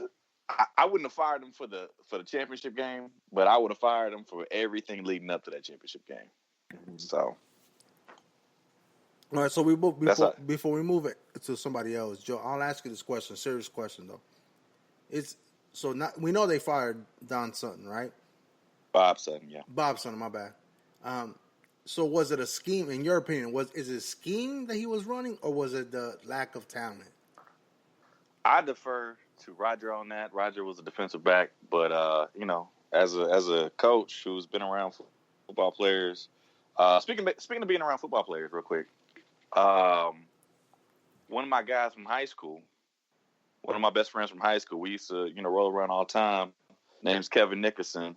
He went and played at UCM and played some Marine League football. He's now with the Fellowship of Christian Athletes. I know it's on the other side of Anthony's saying, but he is the chapel for the Rams. So he will be heading to Atlanta, representing, the Midwest, Kansas City, but in particular Central High School. And that's my dude, you know what I'm saying? So he'll be going to the Super Bowl representing Saul at Anthony's expense. But blame that shit on those refs. Oh, yeah, okay. But I mean, as far as schemes to me, like I said, I defer to Roger, but I just don't. It didn't remind me of the Chiefs teams that I grew up loving. The teams that I grew up loving. The teams I grew up loving were, the Derek Thomas teams that had, excellent corner and safety play that would get after the quarterback and put him on his back. The one thing we could do was get to the quarterback, but we couldn't get to Brady. You know what I'm saying? Right. And the secondary play was god awful. And the middle linebackers were god awful. You know what I'm saying? So this is not the teams that I grew up loving. I grew up loving those, defense first Chiefs. They need to get back to that somehow. I mean, I'm not saying they need to take away from the offense, but the defense needs to catch up. Well, the only reason why I ask is, and I know Stork, you want to get in on this, but I'm gonna leave you for last because you're just gonna drop a whole bunch of knowledge. But the reason why I ask you, Joe, is because I know you're a coach. I mean, different sport. Mm-hmm. But it's at one point you have to. I don't want to cut you off. But I also say that respect to what Joe was saying, but Joe and James are always, and everybody in here has a very insightful insight. What's going on? Well, you just got real low, but okay. So no, the reason why I ask is because I mean, at some point, as a coach, you want to. I mean, you're in a developmental phase, right? But I guess Bob Sutton, at this point, he has an end product that he receives. I would. Okay, so Frank, I hear where you're going with that. The one thing I will say about this team that is what I heard is that Bob Sutton was willing to go with old commodities, known commodities is the word I'm looking for. Mm-hmm. And he was going with old people who had probably lost a step. And from what talk radio had talked about is they had to basically force his ass to play some young people. You know what I'm saying? So they had to. Ron Parker had played for the Chiefs for several years and had varied levels of success. They basically had to cut his ass from the roster and force his ass to play some of the young guys who were showing some potential. You know what I'm saying? So one thing that Bob Sutton did. So you're talking about as a coach. When it comes to schemes, I mean, I have a basic understanding of schemes, but I can't really tell you a whole lot in terms of nuance.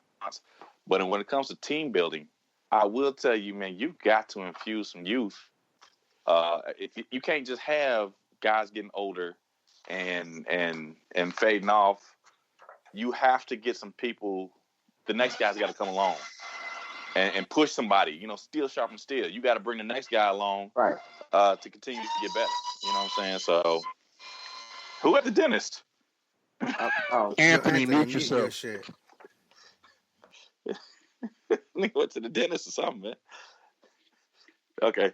So yeah, I mean that's the one thing that I heard recently that I agree with. I think he was putting people out there who we had seen can't do it, but he kept forcing them out there and didn't want to try the new guys. So we did that on the offensive side of the ball.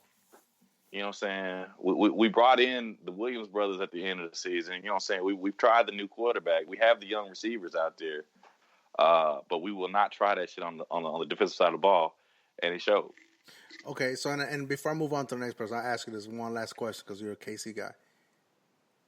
What do you feel about bringing Hunt back next year? I was not as upset as other people were on this podcast about that dude. I think there's a lot of people who are not upset about it, but I mean, I think that's water under the bridge. So you wouldn't be opposed to them bringing him back? I heard that. Yeah, I've seen something that he's gaining a lot of interest from people. But I don't. It doesn't. For me, it doesn't have to be Hunt. Williams filled in. I think they can go find another Hunt. To me, the most replaceable thing in football is tailback. You can find 50 tailbacks.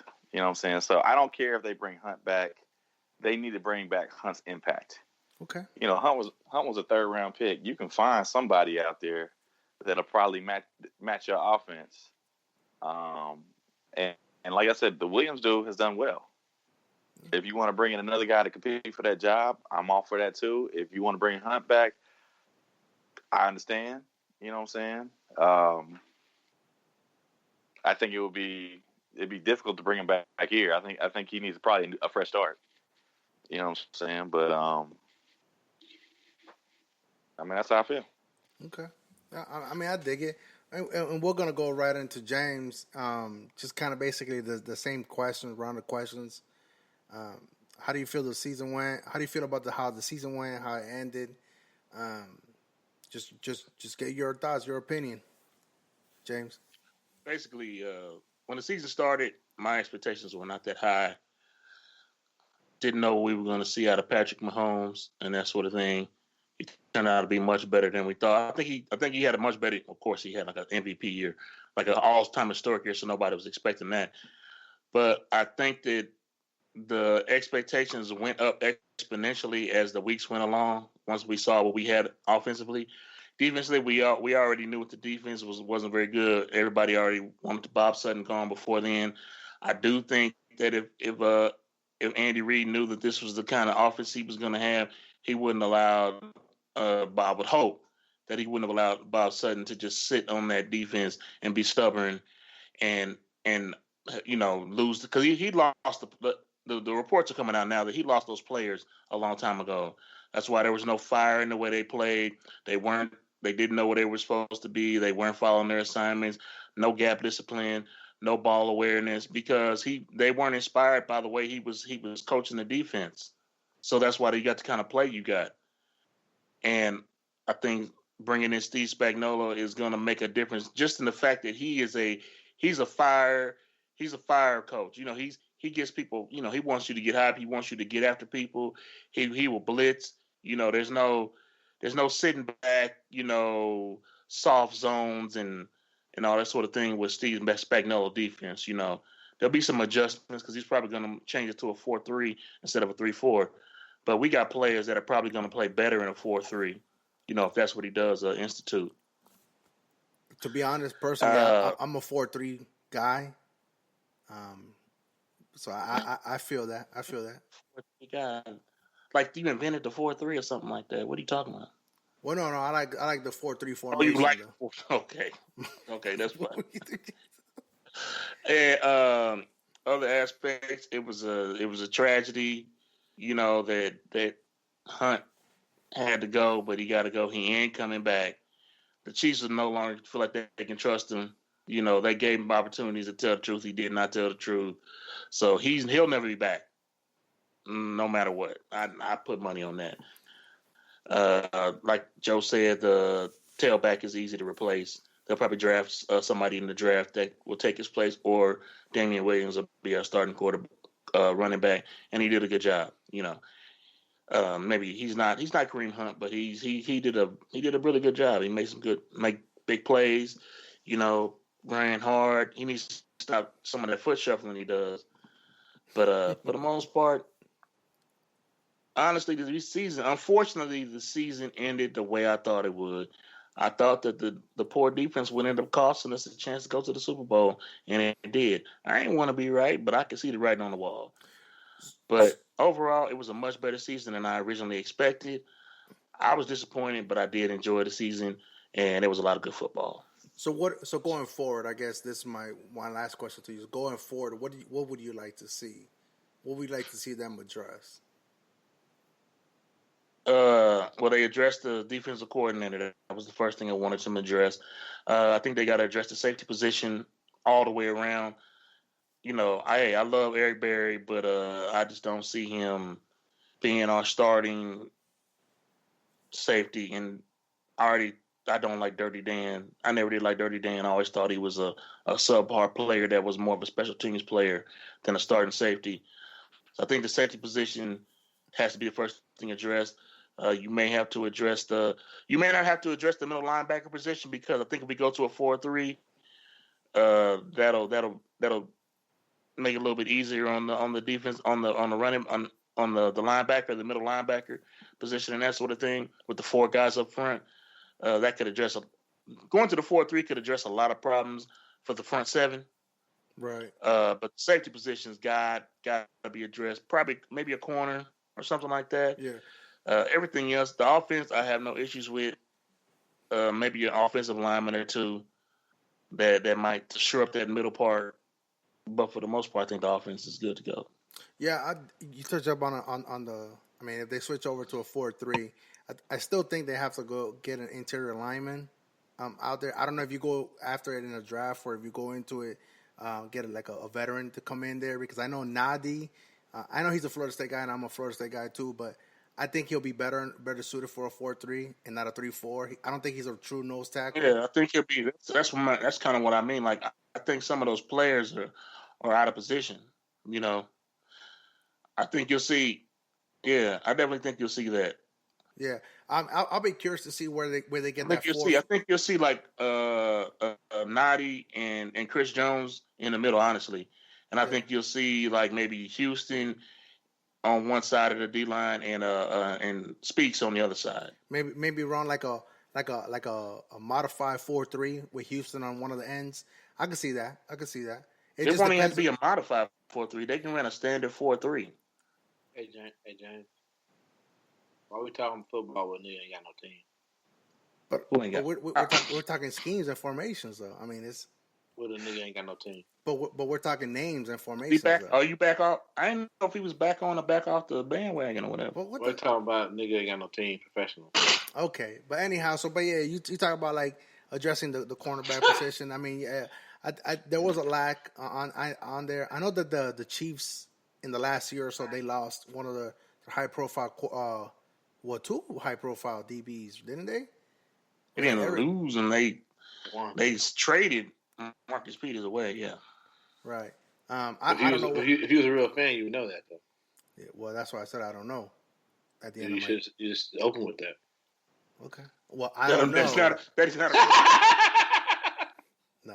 But no, that's my assessment of the Chiefs season. Like I said, I'm definitely disappointed they didn't go to the Super Bowl, especially getting so close. But I think they'll be back. Cool. Okay, yeah, you answered my last question. All right, so Anthony, I know you're a Saints fan. Why don't we say, since we're talking like Chiefs, you're gonna go back to Anthony to come back to me. Why don't you should either start off with Anthony came to me, Joe, Jeff, and James. Right, but I didn't. I'm just saying. But I didn't know he wanted to. Because Andy gonna want to get into a call that was like really a bad call. We can start. We can go ahead and talk about the Chiefs since we're on the Chiefs. Yeah, but let's keep the same energy. Well, yeah, I can keep the same. Yeah. So it's like let's talk. Like, so I would say that come to me, and then Anthony could talk about the Chiefs love, and then like really go into what was a bad call, or we could, you know what I'm saying. Maybe I'm wrong. I don't know. Okay. So I guess we'll go to Anthony with Chiefs talks. What do you have to say about that? Okay. As a Saints fan. No. Okay, what I'm saying is we should just say either Anthony comes first or we should say Anthony for last. Well, I'll stop. Well, I was going to say Anthony for last and then just go. But I was going to say we're going to skip Anthony for now because he's a Saints fan, but then right into the Casey start, but you interrupted that. But you said, hey, Anthony. I didn't say hey, Anthony. I said, well, Anthony is a Saints fan. We're going to skip him. We're going to go into the Stork. Oh, okay. My bad. My bad. Anthony's probably not saying anything I thought too, though. I mean, he wasn't gonna do that. I'm just saying, dog. Hey, I thought just me though, nigga. No, he lying. No, I did because that's why I asked him on a chat group. Does he want in? Eric. He was about to go to Anthony. No, I was. So, it doesn't matter because, like I said, I was rooting for the Chiefs this year anyway. I think the real travesty of the fucking playoffs either should have been up top or should have been last.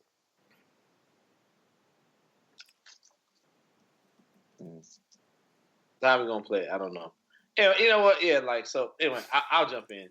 So like, Tasmanian Joe and James pretty much said everything I want to say, and yeah, within our chat group, Facebook wall, text message, the fuck, we gave James a hard time. It's real easy to give niggas a hard time when you have like making jokes. But yeah, the defense for the most part has been trash, and like even it was funny because the guy who recruited me to go to Washburn, which was my first college I went to play football, even he was like, "Oh, Bob Sutton." During that time, the Chiefs had the highest rated scoring defense, and I'm like, "But yeah, coach, they also gave up how many points during this time? They also gave up how many yards during this time? So we're gonna talk about like real numbers." And I get it. That's all. That's fine. That's great. But yeah, I mean, I'm not sad Bob Sutton's gone. To cap the season, in the playoffs, I can't say particularly that it was all on the defense because there were times where, especially in the playoffs, we had a very high-scoring offense that did not show up. And then you go back and look at the history of Andy Reid. There are also times, as a coach, he has been shown to be outcoached in the playoffs. There's no reason. There's no like speculation of why he's like most winningest coach to appear in the playoffs with no Super Bowl wins. Right? It ain't shocking. It's not a fucking mystery. You don't need Sherlock Holmes to figure that shit out. The motherfucker gets outcoached. I get it. That one year with the Eagles. You got Donovan McNabb, who was a hoe, and you got motherfucking T.O. out there playing with a broken leg who was out there balling. I don't know. Is it player personnel or is it the coach? I have no idea. But, yeah. I mean, as James said it, I didn't think the Chiefs were going to be, like, horrible this year, but these niggas, like, hosting or being, like, home field advantage in the playoffs, I didn't see that shit coming. I thought they would make the playoffs, lose like probably a wild card game or lose in the first round. That's what I thought. That's what I said. You just want to go back and search my Facebook messages. I've always held to that point. And the reason why I held to that point was because we didn't have a good defense, which is something that we didn't have this year. As far as like schemes and shit, I don't know. It's debatable. Like, is it I have a cornerback that can't play man coverage, so I play a soft 2? Is it I have a safety? Like example, I actually went to the last Denver game here at Arrowhead, and like actually saw like Parker. It's like, yeah, I ain't never played NFL. I played college football. That was the last level of football I played at. but as a college football safety, if I'm the deep safety, there's no need for me to come up when the fucking quarterback is rolling out on a pass play towards me. I need to get depth and realize that if the outside receiver ran across my face, there's probably going to be a receiver coming behind my back or trying to come behind my back from the outside. That's just basic fucking fundamentals of trash goes in, trash goes out, fucking defensive cornerback, defensive safety type shit that our cornerbacks and safeties don't know. So is it what they're being taught, or is it just? Dude, I think they just tuned them out after a while. Honestly. Yeah, my bad. Like it got real quiet. I didn't know if they used to hear me no more. But like, yeah, they probably tuned them out though. But at the same point in time, you can tune somebody out. You know what I'm saying, James? But at the same point in time, that's the basic fundamentals of like high school, nigga. High school, I was taught at that trash goes in, trash goes out. So if you run if like when I played cornerback in high school, right? So if I'm a cornerback and we playing a cover two, and I got the cover two flat as a cornerback, I know my safety's over the top. I don't go chasing. If the receiver goes inside on a fucking inside route or a curl or whatever the fuck, I don't chase him inside. I push him off and get depth because I know trash goes in, trash goes out. That's something that's taught at a very fundamental level. Yeah, maybe these dudes just didn't know their assignments. Or I that's what I'm saying. I don't know. Like I watched it like with my like to see it on TV on replay is one thing, but to see it as like somebody who played the position and like see it happening before you. And I was like, I went there with my friend to the game and I'm like, it's gonna be a touchdown. And sure enough, dude, like fucking, that. Yeah, Parker like the fucking who was the quarterback for Denver? I don't know. The quarterback rolled out and Parker drove up and I said, that's a touchdown because the backside receiver is gonna run like a little post or like a deep fucking in route or something, and he has no idea where he's at right now. Yeah, dude, like that 2-point conversion with San Diego. Yeah, that's the most glaring one of all year. Because I'm just like, I'm seeing it, I'm looking at it, I'm like, where are you going, dude? I mean, it's obvious where he's going. Yeah, and we just addressing like fundamental, and like once again, it's like we will never know. Like I assume like. We don't know if Parker was like. I'm not going to think if Parker starts off as the deep safety, 15 yards back. I'm pretty sure he's not about to cover the flat on a rollout. I hope that's not the scheme. I'm just hoping that's not the fucking scheme, especially when you have a cornerback, a linebacker, and another safety to that side. I'm just praying. If that's the scheme, I'm like, that's a whole other issue why this motherfucker Bob Sutton was still hired. Right. And I guess, and I know you guys, James, I know we give him a lot of shit about it, but he knows his shit. You know what I'm saying? He knows his shit. I think everybody here knows their shit. That's what I'm trying to say. I'm like, I played the position, but everybody here. I knew that I knew that they knew that I knew what I was talking about, but it was a game we played and it was fine. Yeah, I was happy to play the villain and the hater. But all I'm saying is the last two games, it's poor to say 2 games out of 14 with 16 but like the defense did show up, but my bad. Sorry, I mean to burp on the microphone. But the thing that's the most glaring is the defense didn't show up that final drive, but the offense didn't But once again, we start talking about Andy Reid being this great tactician, not for defense. He's not known for defense, but offense, right? And there were numerous times where the offense fell short. One thing I will say is that in the championship game, Travis Kelce and Tyreek Hill were no shows. Right. But like on the defensive side, on the defensive side, we're talking about scheme, versus. So I'm not gonna act. I put the majority of it on the defense, but those guys, and you know, Kelce kind of has a habit of that in these playoff games, kind of not showing up. Right, but I'm saying, I'm not saying like, I'm saying like how we say when we question defense, is it scheme versus personnel? So I'm saying when like Tyreek Hill and Kelsey doesn't show up, are we talking scheme versus personnel? You know what I'm saying? That's all I'm saying. So it's like we all know, like a deep, like basic fundamentals. Like if you be in an arm, like Monday morning quarterback, whatever the fuck you want to call it. The defense, armchair. Thank you. The defense can only double team one player. True. Like basketball and football, the defense can truly only double team one player. So why are two players being shut down? Mm-hmm. True. Exactly.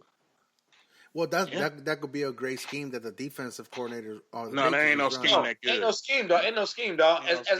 As a nigga who played, you can't double two players and somebody else not be standing wide. Right. But apparently it happened though. Especially as a court. No. Like it's one thing if a team runs like a true pro set. A true pro set, like I got a tailback, I got a fullback, I got a tight end, and maybe I have two wide receivers. You can scheme that shit, but the Chiefs don't run a true pro set. Right. At any point in time, they have 5 wide receivers, right? Yeah. Right. Even if they have 4 wide receivers, they have a receiver come out of the backfield, and they might leave the running back in, and the tight end still out there. So there's still 4 or 5 receivers out there running around, right? Yeah, you can only double team one receiver. Right. That's it. That's all. Unless you send in 2 or 3 defenders to blitz. Yeah. That's it. So I need if somebody can prove me wrong, put it on paper. Show me where you can double team 2 fucking receivers and send more than three defenders to the quarterback. It ain't gonna happen, bro. No.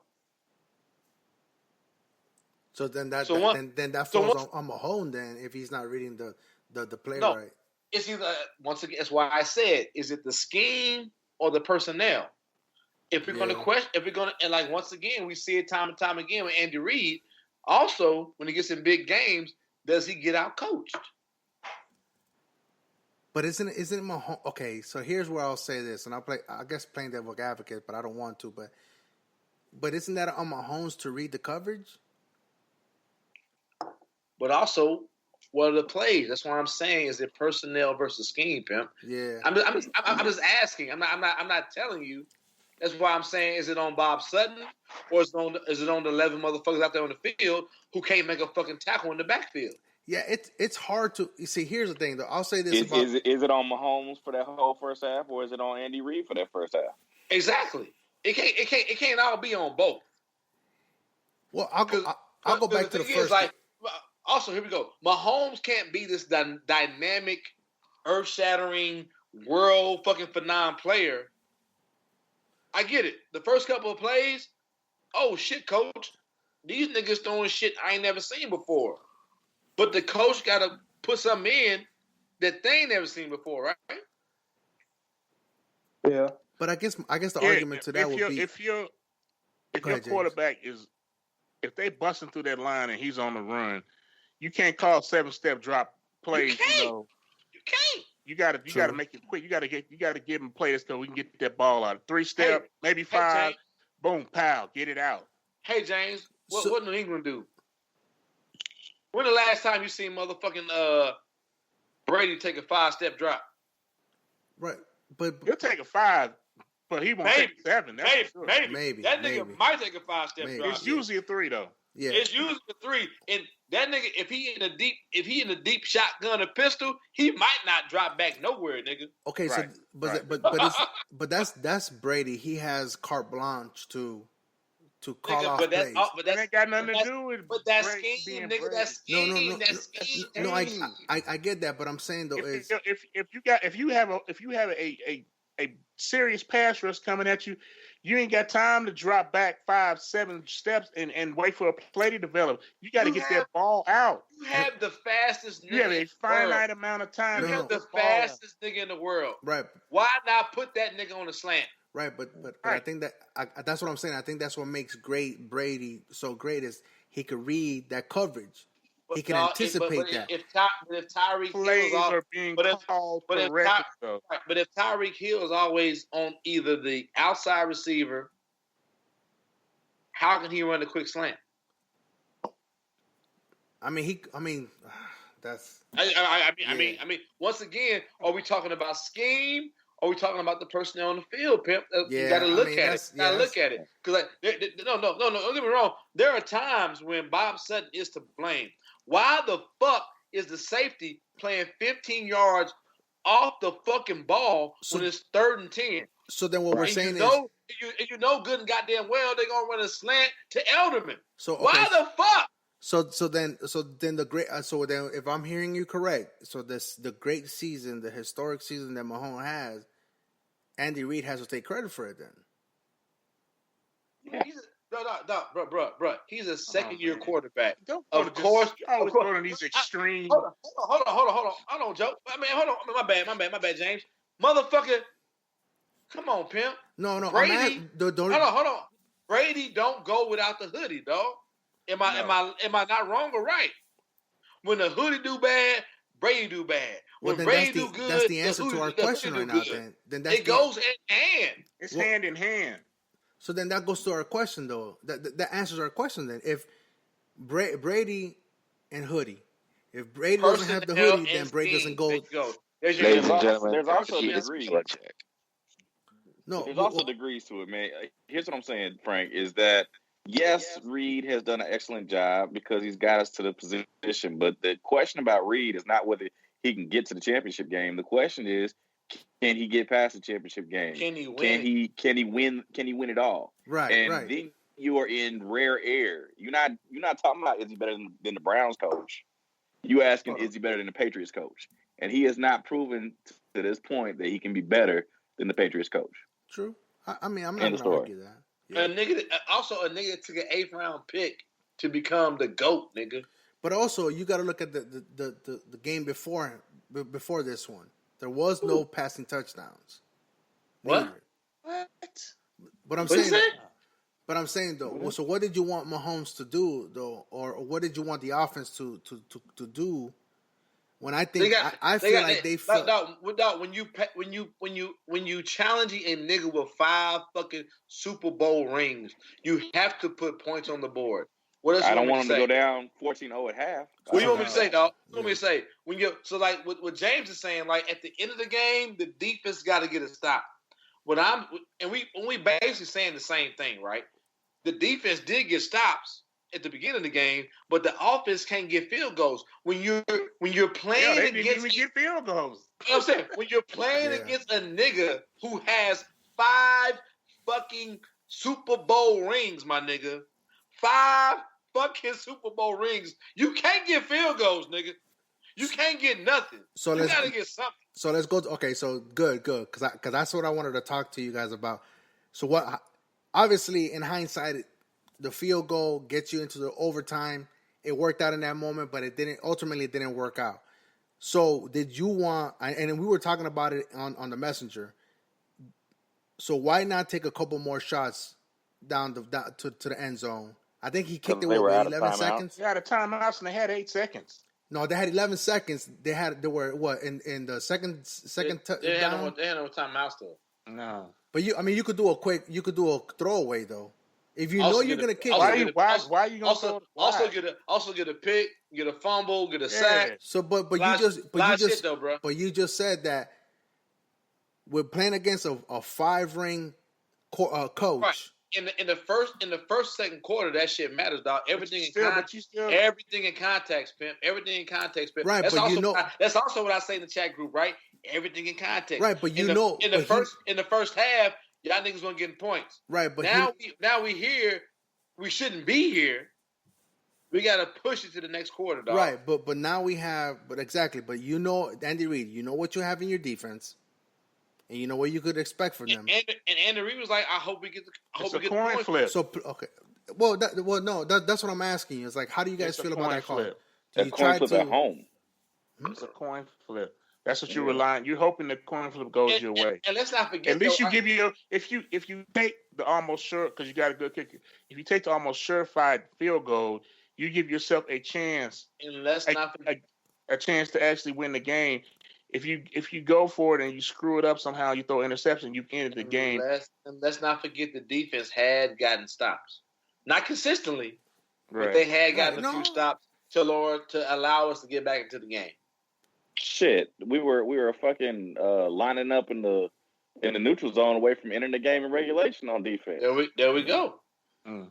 Yeah, I mean, what I'm saying is, it's like, I know it's hindsight, and that's basically what I'm trying to play. Is like hypothetical. It's like, you know what the outcome is already. We know that we lost. I don't like having. I like looking at what was presented to me and saying this is what happened. That the ball's coming. You have a 50% chance of Brady having the ball back. What do we always say? You don't want Brady with less than 2 minutes on the clock.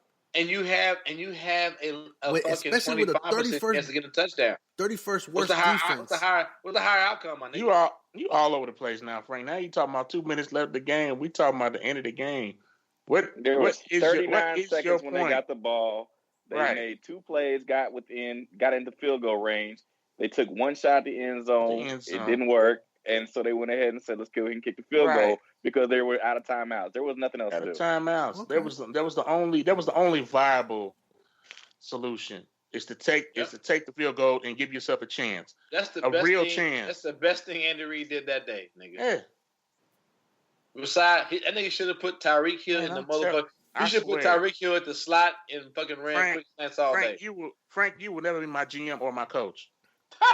No, but what I'm asking, what I'm saying is going to the argument that Winston had is like, you're going up against Brady. You're going up to I'm done arguing about it. A 5-ring coach. It's not an argument. I'm just saying it's not an argument. I'm just saying though.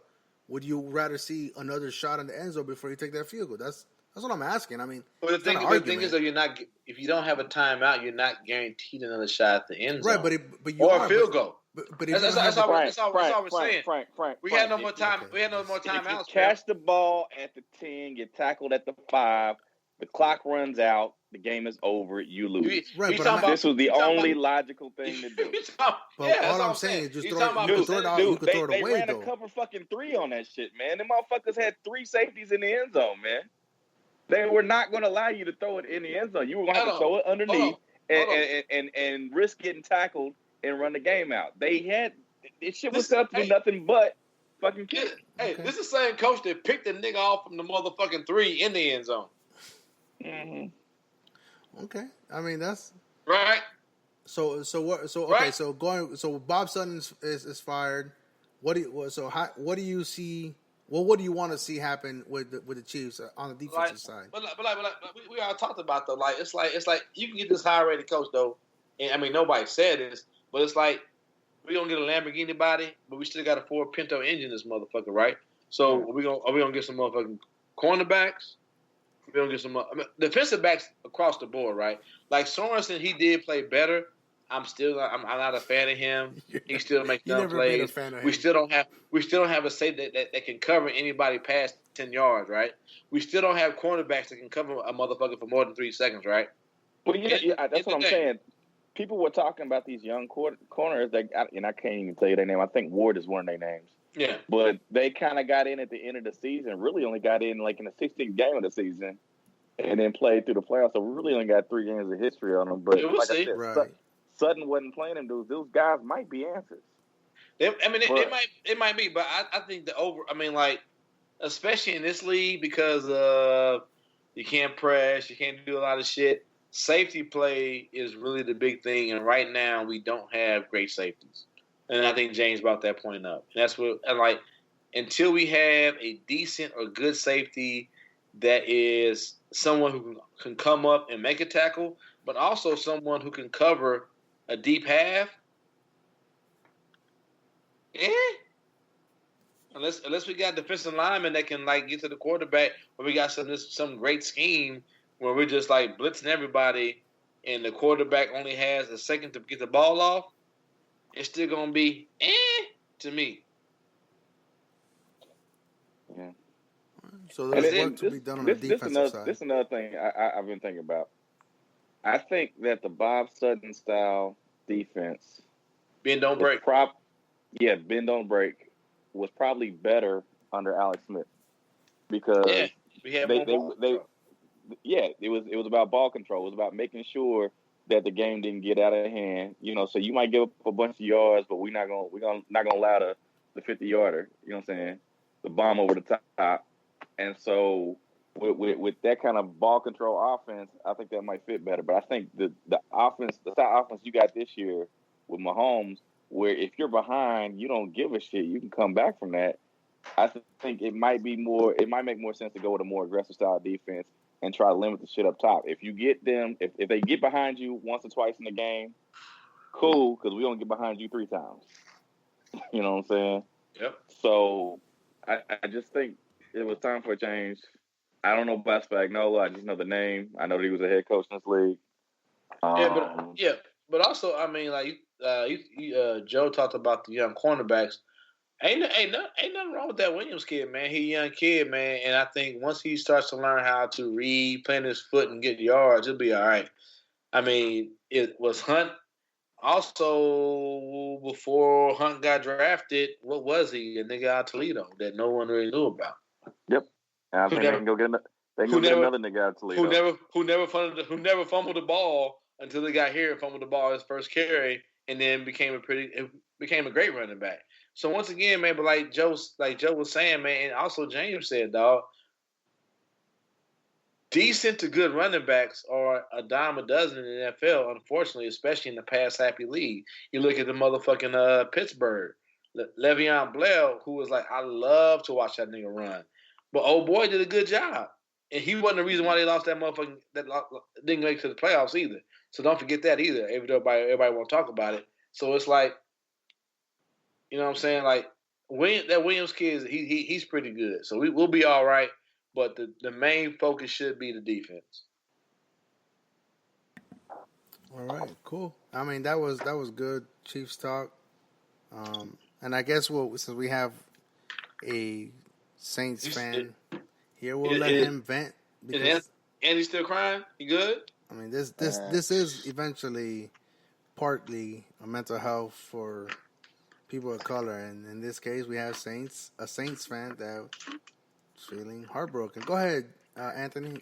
The platform is yours. You got 10 minutes. All right. As far as how the season went, it kind of started off a little rough. We did lose our first game of the season to the Bucks, who were trash.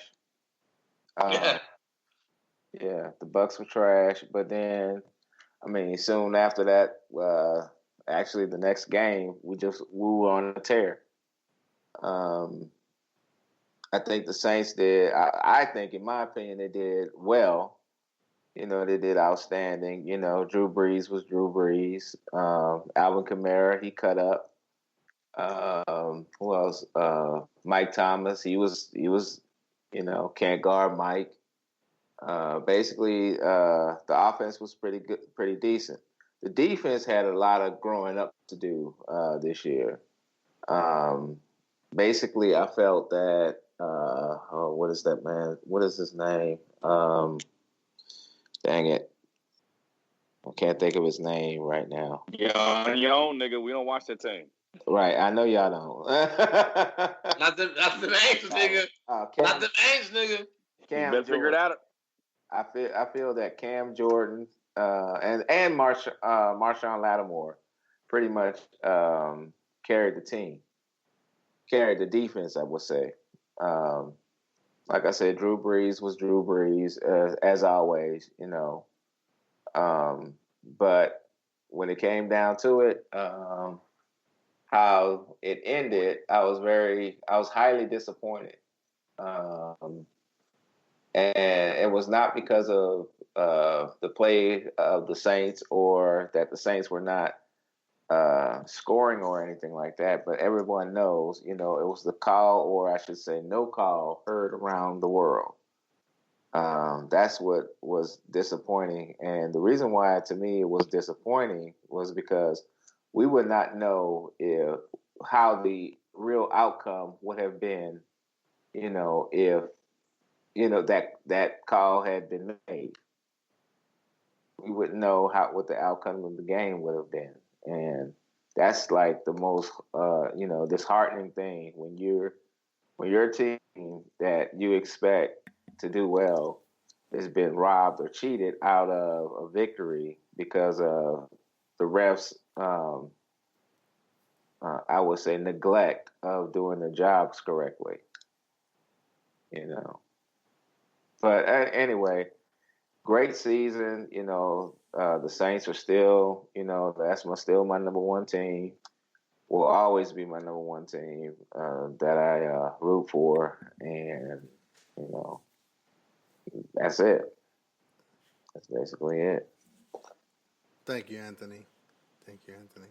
I know one of you guys wanted to react to a Chiefs call on Mahomes versus Brady. I forget who it was. There's a video. I don't know. The thing is, man. Go ahead, Joe. Joe. I was gonna say they ran. There was a video that ran of it was 3rd and 10. I think it was on that last drive, or maybe it was the one in the fourth quarter. I don't remember what it was, but there was a roughing the passer call that was the most benign play I have ever seen. I don't know how you get pass interference by touching the quarterback when he's still got the ball in his hand. I don't get that at all. You still got an offensive lineman separating you and the quarterback, and you get your paw to barely tag Brady, and that's pass interference, an automatic first down, which keeps the drive going. Versus they showed plays of Mahomes getting the shit knocked out of him, no call. Well, you know what I'm saying? It wasn't a pass interference. It was a roughing the passer. Roughing the passer. So I believe I said, but okay. Because that's even worse. That's even worse. That makes the call even worse. You know what I'm saying? Because I'll have the video. I don't know, Joe. Can you see the video? I know you're on the phone. But you're right, though. I mean, that's one of the things. Even my wife mentioned it. It's like, yo, well, how can you call a roughing the passer when the ball was already out of him? You know what I'm saying? And there is a defender in between. The ball was not out. He still had the ball was still in his control. The ball. Yeah, that shouldn't have been a roughing the passer. Hear that arm come? Yeah, in his hand still. And with a defender between them too. Yes, and the defender between them, but he got roughing the passer. But here's the thing, though. Here's the thing, though. It could have been roughing the passer or contact to the helmet if he made contact with that nigga's helmet, but none of that happened. Or at least call a face mask because he did touch the face mask. I'm just that nigga barely. I know he did. I know he barely. I mean, he nicked it bro. I mean, nigga, maybe. Tom Brady's shoulder pad may have pushed his hand into that nigga's face mask. Yeah. I thought that was a bullshit ass call. There's also a video circulating the internet, interwebs or whatever about with the referee and Tom Brady and the referee saying, "I got you, I got your back." He's patting him on the butt. He got a pat on the butt too. Oh man. All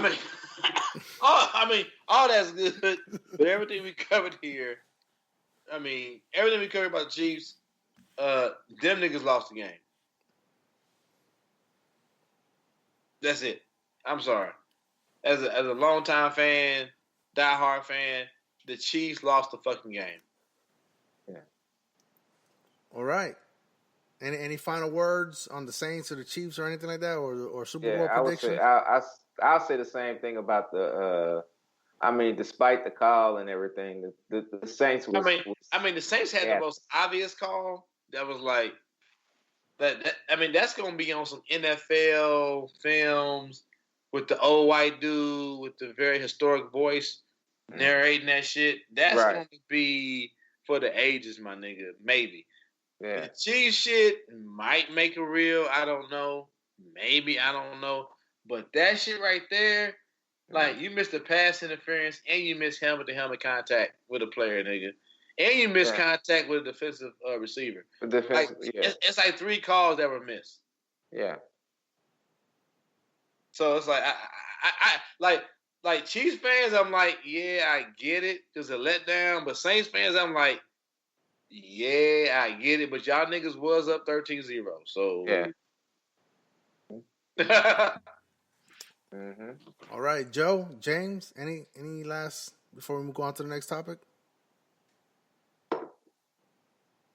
I don't want to talk no more about this shit. Fuck that. Next year. That's right. Let's go, Big Red. Let's go, nigga. I'll still be on the bandwagon too. So, nigga, burn your shirt, nigga. As soon as you get on the bandwagon, I guess I'll go back to standing with or kneeling with Cat. I think I scored the game like 31, like 38. I just didn't figure it would be the Saints. I mean the Patriots. They had 37, right? Well, the future is promising. So not as long as your fucking ass stay out of a Chiefs shirt, nigga. All right, I guess I won't wear a Chiefs shirt no more. All right, man. Hey, thanks everyone, man, for your time. Thanks everyone for listening. Negro Rockin' Podcast, 10 Meters, the Twin Brothers of Doom, James, Joe, 30 Pieces. I am the KC Stork. And something new we're trying to do here is we're trying to get a little feedback from the listeners here. We want to make y'all a valued member of the show and making sure we're putting out content that you love and also want to listen to. So any of your feedback, always valued. You can reach us at the Negro Rockin' Podcast at gmail.com. Whoa. That is the Negro Rockin' Podcast at gmail.com. And some people might say, how do you spell Negro Rockin'? And that's going to be NEGRORAGUAN podcast at gmail.com. And it shouldn't matter if it's upper or lowercase. Also, Facebook. We're not public yet, but we're going to push my bad. 30 Pieces to make that public. You can always find us on Twitter at Negro Rockin' Pod. Instagram, also the same thing, Negro Rockin' Podcast on Instagram. So feedback is always welcome. New thing we're trying to do as we get into the new year. Also showing that we appreciate everyone who gives time to the podcast. So once again, thank you. Lovely show. Appreciate everybody who gives time on the Friday night. 30 Pieces, 10 Meters, Twin Brothers of Doom, James and Joe. I am the KC Stork and always enjoy the music.